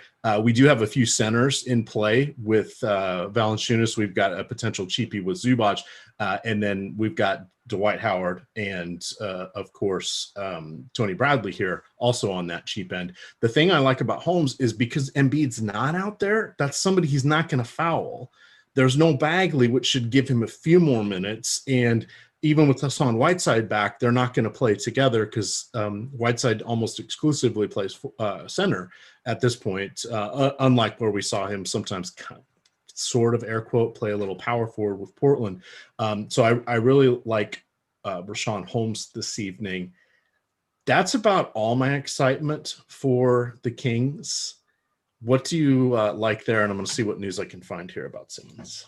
Yeah, News God had it in Slack. Simmons is out. Oh, excellent. Okay. That is a big slate-changing piece of news for us, I think. Takes one of the spendy point guards off the boards, completely changes the nature of what's going on in this game. On the Philly side of things, that's going to thrust Tobias Harris into immediate relevance. Shake Milton becomes a lot more relevant and interesting. Guys like Danny Green probably pick up additional utility, and then you can probably even start digging into the Tibbles and the Korkmazes of the world. So we'll get to that when we have a little bit more on the starting lineup. I think there's several interesting guys on the Kings side of things. particularly in like that mid-range, both salary-wise and in terms of how frequently they're coming up, but also where the public is getting to them. So like the leverage scores don't really pop, but they're all coming up in that middle range of where we can expect to see them landing in optimal. So a guy like De'Aaron Fox, particularly now that he won't have Ben Simmons out there and there's just going to be like this secondary unit of Sixers out on the court, I think he could run up a decent game for us a little bit unexpectedly. 9,200, he's priced appropriately on FanDuel, 95 on DK. You're not getting anything significant there value-wise, but I think he's an interesting name that like not a ton of people are going to, particularly on DraftKings where he's only around 12% owned. I'm with you on the Rashawn Holmes play for all the reasons that you said. I think that makes a ton of sense. 1.09 fantasy point per minute producer. When he's getting this kind of a run, he can do that and more and has an easy path to an upside game, particularly without Embiid out there, like you said. We'll see Tyrese Halliburton have some relevance. Buddy Hield, who I never like talking about, is certainly playable in that, swap him in and out of some spots to get different and utilize him as kind of a utility guy. And then I think Harrison Barnes is very relevant. Given some of the absences in the with Bagley out, I think that just shifts some of the front court minutes around and it creates a little bit of opportunity, a couple extra touches for a guy like Barnes, who maybe doesn't leap into everybody's thought process. Only 15% owned on FanDuel, around 12% owned on DK. You're paying up for him on DK, but he has two position eligibility and he's positive leverage on both sites. So he's a guy who can kind of make things work and come together for you in interesting ways without dropping to a severe kind of a punt play in some spots. So I think he's got utility. So there's a lot to like on the King side of things. Yeah, this they suddenly became quite the interesting team with arguably the two best players for the Sixers, the two best defenders not being out there. Wow. Oh, damn it. This is the thing I got to remember to do is jump on those lines when stuff like that happens. I always forget. I haven't trained myself to do that. I'm sure they've pulled it by now. Seeing Greg and Eric Lindquist talk about that, you've got about 90 seconds to 2 minutes to jump on them before they're going to go. So you sort of need to have your plan. What am I going to do when something like this happens? You're probably gaining maybe three points in a situation like this, 2.5 probably for this one, especially since Embiid was already out. But what are you going to do? And maybe you always say, okay, when this happens, I'm going to put $10 on this and decide which, basically on the underdog. And you're sort of getting a free, depending on who gets ruled out in a surprise, somewhere between 2 and probably 4 NBA points, which over the course of time does add up. But we have all of that and more over at Odds Shopper. We, of course, have Awesemo Odds. We have all sorts of college betting content. We've got in chat, of course, we have a whole channel for sports betting. We've got Ben Rasa and a lot of everybody there. And for me, Virginia just came online. So I've been learning a lot about sports betting. I've always, kind of understood the concepts, but now you've got boosters and you've got this, that, and live betting, and you can cash out early, which was something I didn't even think about. So there's a lot of things to learn about sports betting, but we've got all that and more over here at Awesemo. Okay, so that sort of takes care of the Kings. We'll circle back when we get the starting lineup. I think at this for Philly, I think at this point, Tobias Harris is an outstanding play. I think Dwight Howard is a pretty good play, and then I think Shake Milton probably will be in the starting lineup. He would be the good play, and the other guy that should elevate a lot for this one is Furkan Korkmaz. Is my guess. Do we get some Maxey out there? Is this an all hands on deck situation? Because he hasn't really been getting minutes since the last time everybody was out for Philadelphia. Yeah, I think it is going to be that kind of a game. They're just running out of viable NBA plays at this point. So I'm waiting on Alex's next update that has the ownership and the leverage in it. But we did just get an update to the boom bust portion of the tool. Tyrese Maxey vaults to the top of the board on DraftKings by boom score probability with a very big number, given that he's at a 3,100 salary. So I definitely think he's in play there. Clicking over to FanDuel, similar story, top of the board now. So that just eradicated a lot of what we've talked about with Jordan Poole being the best value play at the point. Thoughts of Derek White are now changed. Shake Milton is a few pegs down the board there. Oh, excuse me. Those are relevant where those are where that's shooting guard, point guard eligible. On FanDuel, he's Maxey's shooting guard, and those guys are point guard. But you do get Shake Milton now becomes relevant against those two guys as point guards. So they're very much in a similar kind of a tier here. So we'll see where they come up in the optimal lineup rates after Alex runs this next simulation. But we are getting some sudden new value springing to life. And Tobias Harris looks like he took the expected and obvious jump in his boom score probability. I expect he's going to come up. He was running 30% of the optimals. I think he's going to jump and probably come close to doubling that at this point. Yeah, that's going to kind of set the things on its ear. So we'll come back and circle on that. Let's go to our next game here. We'll know a little bit more as we see the starting lineup, but we have San Antonio at Milwaukee. So obviously LaMarcus Aldridge is out. He's waiting for either a buyout or a potential trade. DeJounte Murray and Patty Mills are out for rest. Last night, Lonnie Walker was active, but if I was looking at the box score, I don't think he actually ended up playing last night.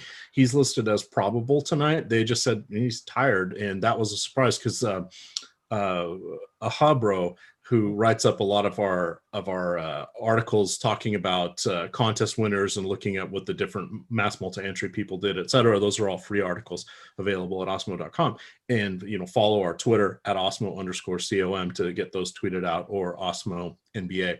So what the person who got second in one of the big DK contests took a 0 from Walker. He literally had the rest of the perfect lineup. He lost by 3 points from I'm assuming it was the $100,000 prize contest. Oh, brutal. Yeah, that's a gut punch. Yeah, a little bit.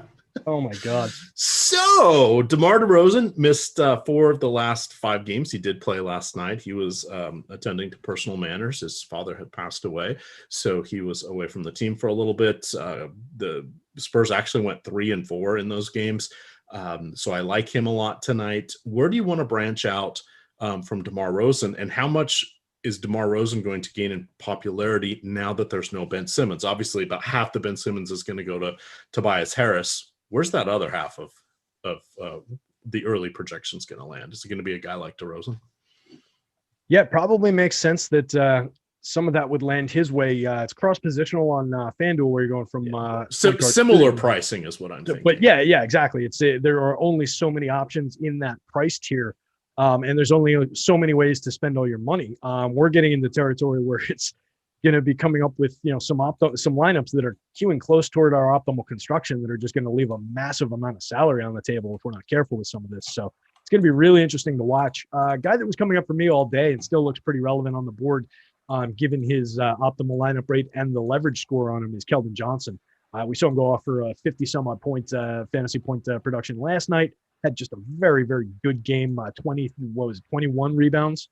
I think it was 23 points, 21 rebounds, something like that. Yeah. So just a monster game, and added 2 assists and 3 stocks, if I remember the line correctly. So yeah, he's in line for similar opportunity. Price didn't really jump on FanDuel. He's only 4,800, 5,400, a little bit more to pay for him on DK, but he's coming up, just as optimal. So I think it makes sense to pay for him over there and get to him as much as possible on both sites. And then we mentioned Derek White is still coming up as a pretty optimal play on FanDuel. You're getting him a little negatively leveraged on DraftKings, where you get him at both the guard spots for more money. But I think he still makes sense over there at the very least as like a mix and match play that you're going to own, probably around the field.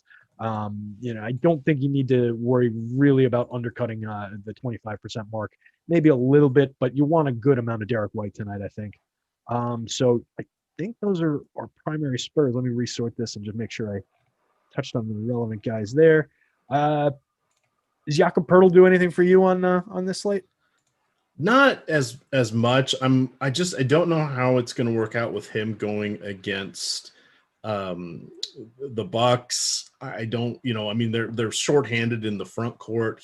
He's an okay shooter and relatively mobile for a big, but could he be run off the court potentially if they're starting, if they're going with the Giannis or PJ Tucker or et cetera. So I think he kind of needs to be out there with Brook Lopez. Not that Lopez, isn't going to drag him out to the 3-point line or whatever, but it slows the game down just enough that I think it's more applicable there. And then your question sort of becomes, well, if he's going to kind of be marking Lopez, how much time does that get when we have PJ Tucker introduced to the mix now? So yeah. So the answer is you're right. That's why I asked, because that's like kind of where he was coming up for me. Can I just play Zubac? Yeah, that would be nice. We'll get that news 2 minutes before lock. And then it looks like on Alex's board, it wasn't really a guy at the front of my thought process, but Lonnie Walker gaining a little bit of relevance for Alex as well. Okay. Shooting guard, small forward, eligible on DraftKings, only 4,400, and public not quite caught up to him. So you might gain a little utility. Not one of my favorite plays, 0.7 fantasy points per minute guy on for across all situations this year. Right.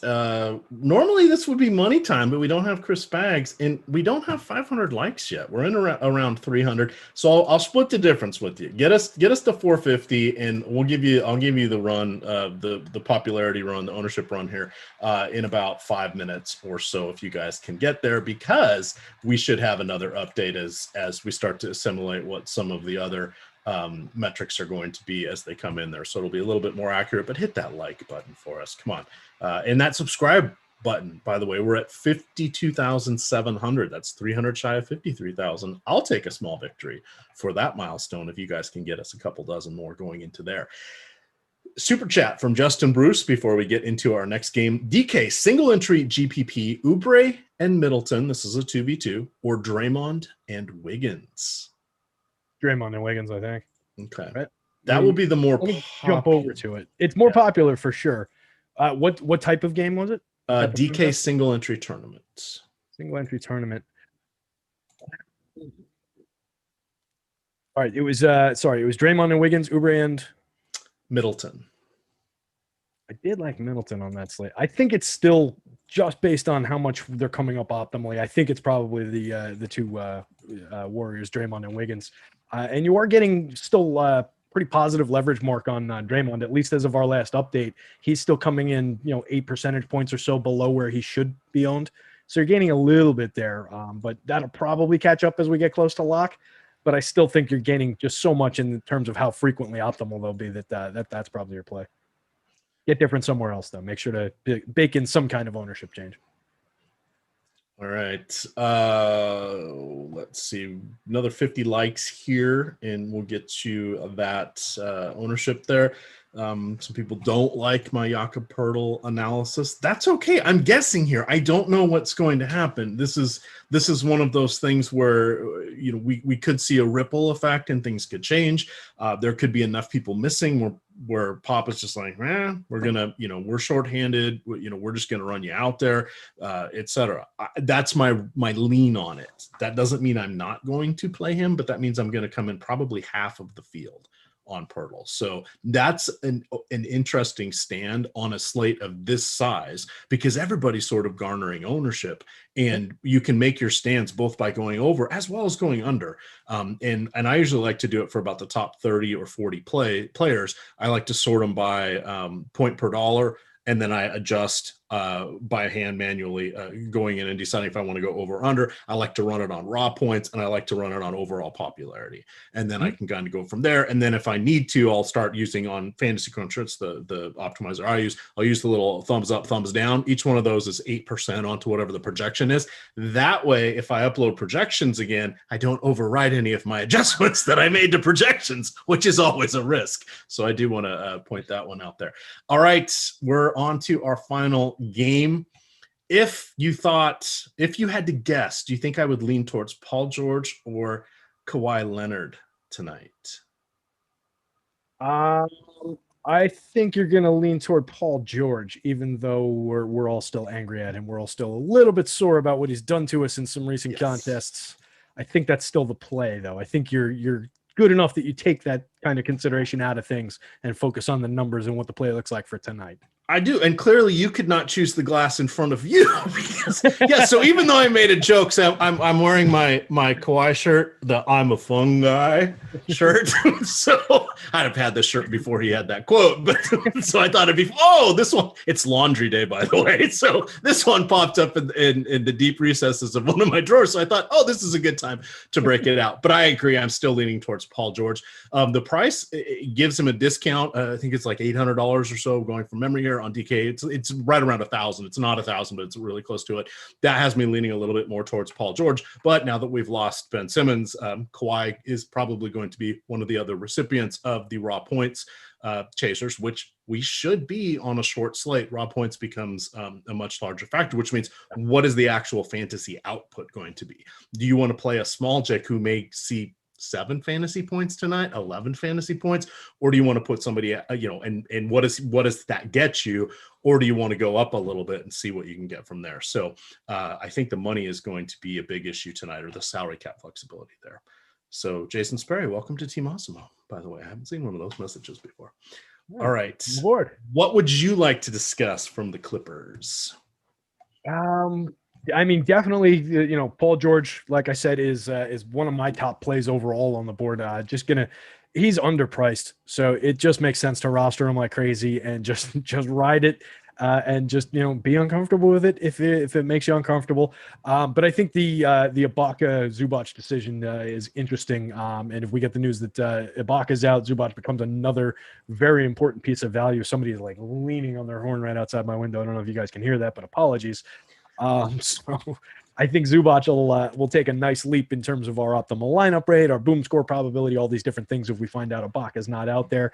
And they're both in that range that I talked about before, where even if they're both going based on the numbers like we have them right now, I think you could still get to both of them. And I think Rayen was talking about it a little bit on the last show, where these guys are going to be able to produce a decent enough score. Zubac in particular has enough run in him, and if he gets 20 minutes or around a little bit more at a point per minute or a little bit of upside, he doesn't have to do a lot beyond just his average numbers to come up with at least a reasonable like median projection type of a score for us, which on a slate like this might be enough.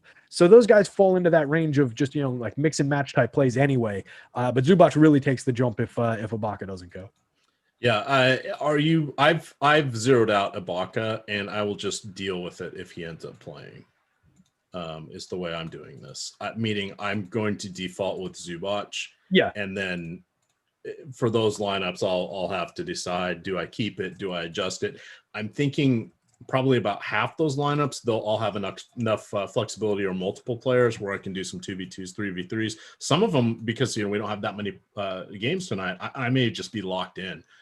With taking Zubac as well. The one nice thing, if you're using an optimizer that is worth its salt, it will put the later players from the later games in those flexible spots. Zubac is only a center, but if you're ending up with 2 centers, which we very well could on DraftKings tonight, that'll be nice that he's down there at least in the flex spot.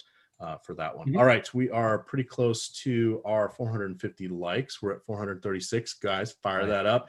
Get us there. Ladies, you too. The other thing we want to remind everybody is we're going to start talking SuperDraft here in just a moment. They are our sponsor tonight. Their contest lock at 8 o'clock tonight. You're going to want to jump into those. That's over at superdraft.io. We have projections for their site. They have multipliers, and they have a very unique scoring system. They take DraftKings, they take FanDuel, and they put those hands together. You get 3 points for blocks and steals, half-point bonuses for 3-pointers. You get the double-double, triple-double bonus. It's literally pinball scoring, and then they put a multiplier on top of all of that. And if you play their single game slates, they have their MVP or captain designated person, their hero, I forget what they call it, but then they put a 50% multiplier on top of those multipliers. It's pretty crazy, but definitely check that out. What do you like from anything else from this game? Meaning, let's branch out. Kawhi's not too bad. Maybe a little Reggie Jackson. No Cody Zeller. Does that mean it's going to be Bismack Biyombo? Is there Washington? Are there Bridges? What do we got here, Terry? For me, a guy that kind of stood out on the Charlotte side of things was actually Bridges, believe it or not. I think he just becomes a little bit interesting given the lack of Zeller in the front court, the idea that PJ is going to get a lot of his run at the center spot, maybe go a little bit away from Biyombo, maybe Bridges sees a little bit of additional run, few extra touches, only cost us $4,200. So he was very relevant earlier. It looks like in the last update, which if anybody out there from the site is listening, we missed the FanDuel ownership on the last Boom Bust Tool update. So if we could crank that out, please, that would be helpful. But it looks like he did come down a little bit just based on some of the other moving parts that we've seen. Draymond, I mentioned in particular, really exploded up the board on FanDuel at the power forward spot. So I think some of it went that way. But he's still very relevant, positive leverage on both sides. So I think we can get to Miles Bridges here. I don't love going to most of the front court. I think they're owned basically appropriately. But that said, like I said, PJ will get a lot of his minutes at the center spot, filling in for Zeller, and he has played very well when he's done that. So I think we can consider him and work him in as a strong pivot away from Draymond for the same salary on FanDuel. So I think he's relevant that way. The LaMelos of the world are all priced pretty appropriately, but they're coming up, decent amount optimal. So I think they mix and match in where you can afford them. They're definitely relevant. They're due to put up basically what we would expect from them for the money. So good price, appropriate ownership, but they're definitely in play on those guys. So we go to a lot of different pieces of this lineup. A lot of the normal guys that you would roster are in play, and then we get to values like Miles Bridges standing out. So they're an interesting team on this slate. All right. In honor of money time, I've got my own little twist. This is going to be team free money. I've dropped 10 $1 head-to-heads out there on the DK lobby. Run on in, jump them. You don't like my analysis? You think you can do better? Take my games. Terry, I've been getting my ass kicked on these recently. I was on a hot streak before, got a little cocky, and guess what? I had to pay the humility tax multiple times. Thank you, DFS gods, for that reminder. We do have ownership 2 minutes out here, so let's run through these. Giannis Antetokounmpo this is DK first, 38. Shake Milton, 36. Paul George, 35. Andrew Wiggins, 35. Jordan Poole, 32. John Morant, he's 7,200. He's coming in at 27. Kawhi Leonard, he's a fun guy, coming in at 27. FanDuel, we've got Giannis at 60, Tobias Harris at 48, Kawhi at 46, Paul George at 45, Andrew Wiggins at 40, Draymond Green at 34, and Ja Morant at 31. Just missing the cut is Derek White. And then Yahoo, we have $11 Shake Milton leading the way at 45, Giannis at 38, Paul George at 37, Tobias Harris 36, Jordan Poole 35, Kawhi Leonard 35, Dwight Howard, 34, $18 over there. And then Andrew Wiggins, he's 24. That's a nice price over there. That's about a $7,000, maybe $7,400 DK price. He's only 32%. I say only, but that's less than he was on the other sides. So there we are. I like it. That's a really nice price on Yahoo on Shake Milton. That's very interesting. Probably gives you a lot of flexibility in building lineups. Haven't built a lineup for the site, but I imagine that would be very helpful over there. All right, I am setting up my crunches here. We're going to talk a little bit of SuperDraft. I'm going to run my baseline crunch here on. And just, since we, should come back to it, since he's leading on, I think, both sites, that ownership number on Giannis is totally appropriate and something that you should shoot to go over on a slate like this. He is the most optimal play. He is the best player on this slate by a wide margin. If Kawhi is having a bad day. So I think it just makes sense to really muscle up on Giannis wherever you can. He's by far the most expensive play on the slate, but you're talking about a guy who's coming up in 2/3 of the lineups as one of the optimal plays. So I think it makes a ton of sense. Public will be underweight, believe it or not, despite the massive ownership that they are getting to. So there's still a little room on that Giannis play. Don't like to use the word lock, but boy, if there ever was one. So we just got projections. Terry updated 17 seconds ago. We may want to put that load in there. I will come over here on SuperDraft. We'll talk a little bit about those plays. I just ran a baseline on DK. It looks like there's a lot of value tonight because even with 4 games, it's looking like we're just shy of 300 points as the unencumbered crunch. Looks like somebody was tweaked. Now we're down to 290. So that's a pretty high number because we've had some 7-game slates recently where they were coming in at like 275. Now, but those are the median projections, but I like to look at it. This is a trick I learned from Alex Baker watching his paywall shows behind the scenes, the game plan, which those occur 6 days a week, some with Alex, some with the Colts, and some with Terry, T. McBee. talking how to do different things, how to approach different things, tricks you use for the tools on our site, tricks that we use in most of us use Fantasy Cruncher, but they talk about optimal setting up groups, which can be applied across the different optimizers out there. But what Alex does is he says, I kind of run one that's a baseline, and then I try to keep most of my lineups within 10% of that. Not a hard and fast rule. It's going to vary by slate, but it is something to think about. Now, that's going to be a little bit different when you're looking at some of the event-based sports like baseball, but you can still follow that rule. Just understand that the error bars on the outcome are going to be that much wider because, of course, a home run can really swing things here. So over here on SuperDraft, we are, someone was asking me, saying we got two things. One, with Ben Simmons out, does that make De'Aaron Fox a better play? Yes, I do believe it does, because he is clearly the best player. And while Ben Simmons wouldn't be guarding him on every possession, if it was crunch time, if it was high leverage, if it was whatever, yeah, Ben Simmons would have been on him.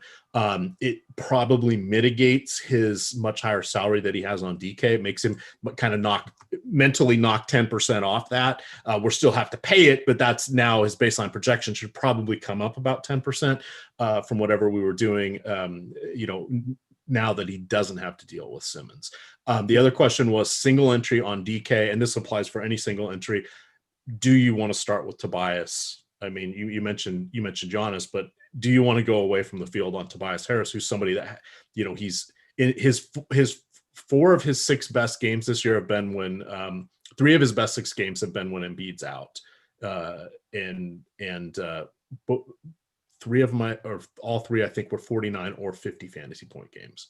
He's got a monster upside in this one, and he's taking 20 shots a game anyway. Now we may see 25. How do you want to handle that in single entry? Yeah, I mean, he's a big-time producer of fantasy points in this situation.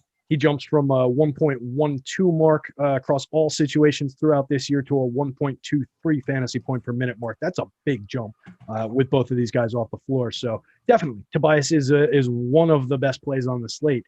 You're not gaining a ton of ground on the field by rostering him, so I don't know that he'd be my first click, where even, again, Giannis is going to be like crazy, super highly owned, but you're still gaining a little bit of leverage on the field, believe it or not, by clicking on him. He's coming up more optimal. He's more highly projected. Yeah, it's a spend for your salary. I see nothing wrong with making those 2 guys your first 2 clicks, honestly, and then just, figure out ways to get different with some of the role players, some of the other guys that you're rostering. You're going to probably want to lock in most of your lineups the scores that Giannis and Tobias and some of these other star caliber guys are going to produce. So we're going to want 2 at least, and probably 3, and maybe if we can afford and figure out a way to do it, 4 of those guys out of that top end group of players just in most of our lineups. And then you utilize the other guys as tools to get you to those plays. So those are the guys where you can start baking in some of these 8%ers and guys like that to get different with your combinations. So that's where a guy like Miles Bridges stays relevant. He's only going to be on 13% on DK, which was the site we were talking about. You get him between small forward and power forward, so you can move him around the board. Comes up 17.8% optimal, so you get a little bit of leverage on him. You get a little bit of room. Not a big spendy play, different than a lot of the field. He's only at 13% ownership. So you're just baking a few plays like that. Focus on the best plays at your star caliber, particularly on a short slate like this. I think that's probably your best bet. All right, 10 minutes to go. SuperDraft contests are half full. They are locking at 8 o'clock tonight. It is a 4-game slate. It's going to be exciting here. Let's put together a few plays out here. We'll call out a few of the top Awesemo plays and see what we've got. Remember, we got three forwards, three guards, and a center. They do have some multi-position eligibility. So currently, the number 1 play right now is Giannis. 60 points, no multiplier for him. What you see is what you get, WYSIWYG, but he's coming in at 60. Dwight Howard at 58, but that's going to cost us our center spot. Shake Milton, 1.65 multiplier. He's coming in at right there. And then Paul George, a 1.25 multiplier. Kawhi Leonard, a 1.2, and a Derek White, 1.7. And then your guy, Mr. 2020 himself, hindsight is key. Keldon Johnson, 1.75. I'd say Barbara Walters reference, but the only people that would get that is me and you. So. Barbara Wawa? Barbara Wawa. Yeah, it's Keldon Hindsight Johnson. I like that. Let's hope that sticks. Yeah, I think he makes a very nice play from the 1.75 multiplier there, as well as Derek White. 2 guys that we talked about for that team as focus plays. Guy that probably becomes interesting because of something we just talked about a little while ago is De'Aaron Fox with that 1.3 on him. We talked about his baseline projection probably takes a little bit of a jump just for Ben Simmons being off the floor, having a little bit less challenging of a matchup overall, not necessarily every possession the guy immediately guarding him, like you said, but I think that does make him, a little bit more interesting at that multiplier, and star caliber player where we're getting a decent multiplier on him. Giannis at the top of the board, super interesting. We don't usually see a guy with no multiplier at the top of the board. It just speaks to how dominant a play he is. So Giannis, as his raw projection, is better than Dwight Howard times 1.75, Shake Milton times 1.65. The more relevant names, Paul George times 1.25, Kawhi Leonard times 1.2. Giannis projects better than all of these numbers. He's that much better a play than these guys. So this site, the other sites, I think it makes sense to get to him on SuperDraft. It makes sense to get to him on the other sites. And you just consider him a lock. I do not say that a lot, but on a slate like this, it makes a lot of sense. Tobias also is interesting. 1.15. I wish that was a little bit higher for, when they created the slate. If the situation was everybody, all hands on deck, we probably would have seen that a little bit higher. But I still think, given the role, given that Simmons will be out, he takes a little bit of a leap from where they created that number on him for. All right, so let's cull it down a little bit here. Forward, do you want Kawhi, or we're going to have Tobias Harris for sure? Do you want Kawhi or do you want Paul George? I'll take the extra on. Well, see, this is where I start trying to get into a little bit of thinking about game theory. A little game theory, a little bit of thinking about what everybody around the industry has been talking about. They've both been on the board. It's a short slate, but Paul George has been the more focused play around the industry. Even though the multiplier is lower on Kawhi, it might make sense just from that perspective, do something that everybody else is not doing, go to the other guy, and they come out after the multiplication basically as even money plays. So if we pick up a little bit of leverage against the field in doing that, it might make sense. Just based on the industry buzz, people were preferring Paul George in general, I believe, around the industry. So I think maybe that makes sense. The other one that's interesting is on your board. Is Dwight Howard a forward eligible guy? That would be super interesting. He is on our site board. SuperDraft, please load. Let me see here. Sorry, I had too many windows open. I'm going to look here. Where is Dwight? Because if we could do that, that's interesting. I don't know necessarily where he is. Go with he is center power forward. Rashawn Holmes is power forward only. 1.5 for Holmes, 1.75 for Howard. So Holmes is power forward only. That's also interesting.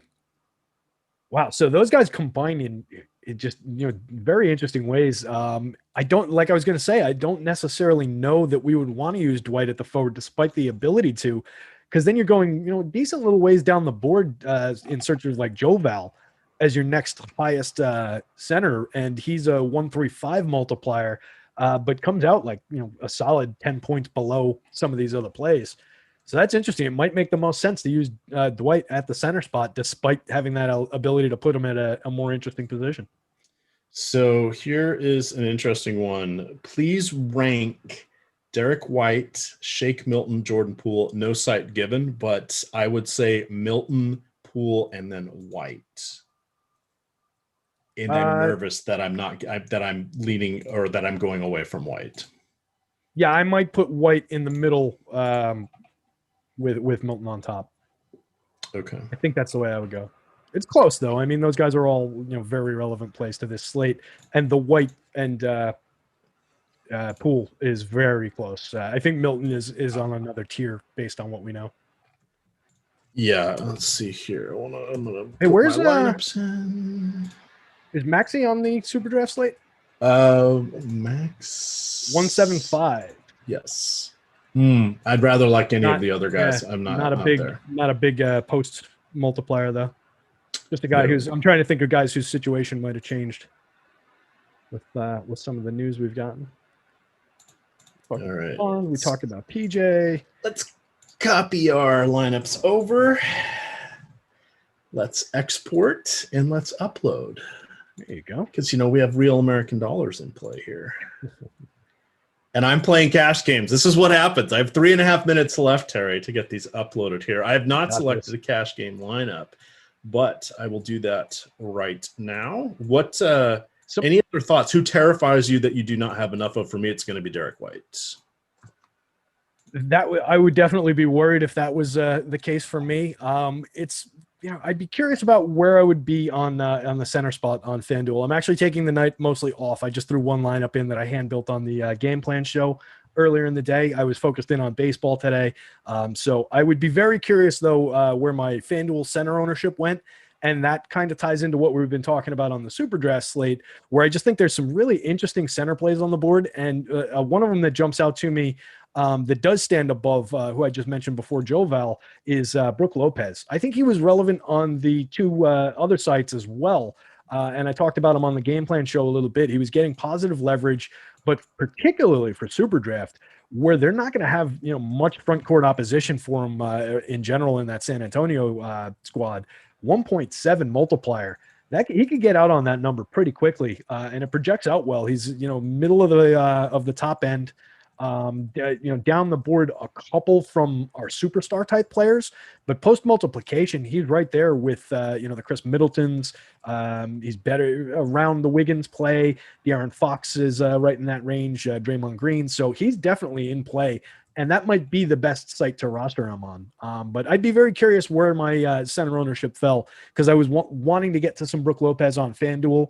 But I think there was so much utility in Dwight Howard at his price that I'd be curious, how that all came out in the wash when we got the leverage and all that information into it. All right. Reminder, SuperDraft is going to be having overlay. That is their marketing tool. If you guys have not made your first deposit, you can use the promo code Awesemo21. That's Awesemo21. They will match you up to the first $50 that you put in. Quick $5 super chat here. I'll type the answer in chat. Greek Freak and Bridges or Draymond and Paul George? The one with Giannis. All right. That's the one Bridges, I would land on. I think Bridges is good enough for that 4,500 that you're spending on him. The pairing is decently more optimal. But when you combine Paul George and Draymond, they add up to about a slightly less optimal play than Giannis on his own. So regardless of who we're adding to Giannis, I think it's Giannis and X. That is took a long way around to get to that one. All right. Thank you for the super chat there, Justin Bruce. Yes, we are 50 seconds away, 5-0 away. Of course, we're going to do this all again tomorrow. We've got all sorts of content. Even though it's Sunday, there is no day of rest. We have, let's see here. Oh, no. Another frozen screen. Tomorrow, I think? But we have shows.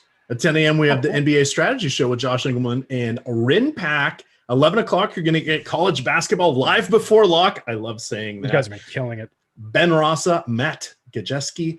2 o'clock, we got Jason Floyd and Chris, who is going to, they're going to be talking the NASCAR live before lock. At 5 o'clock, we have Jason Floyd back again with T McBee. That is the NBA Deeper Dive. And then you're going to get myself reunited once again with Nerd Ass Greg for live before lock. That will be 6 o'clock on Sunday. It is going to be a fun day. Ooh, maybe I'll wear my Sunday Fun Day shirt. I saw that one in the back of the drawer as well. You can tell which drawer I'm on. It's the goofy shirt drawer. So. I like it. Break out the Sunday Fun Day. Maybe like a little mimosa while you're doing the show. All right. But you are correct. It's a 6-gamer, 3 games at 7, 1 at 8, 2 at 10. There is also 4 games going off between 1 and 3:30. We, of course, have 8 March Madness games tomorrow, and then 8 more on Monday. It's going to be exciting. We got all sorts of goodness here. All sorts. I love the chat's like, I love watching EMac scramble at the last moment. Yes. Till you see me crestfallen and realize, oh, that's the lineup I'll be going with. But. Not putting in lineups tonight. It was just so like, ooh, this is nice. It was just so smooth and easy talking about it. Yes. So what's your over-under mark with 6 games on the slate for how many words I write in tomorrow's deep dive? Because I'll be writing the deep dive, which is free all year. 6 games, 57.50. You know me well. Absolutely. All right. That's gonna do it for us. This was a quick hour, a super quick hour, because it's sponsored by SuperDraft. But check out that site, superdraft.io.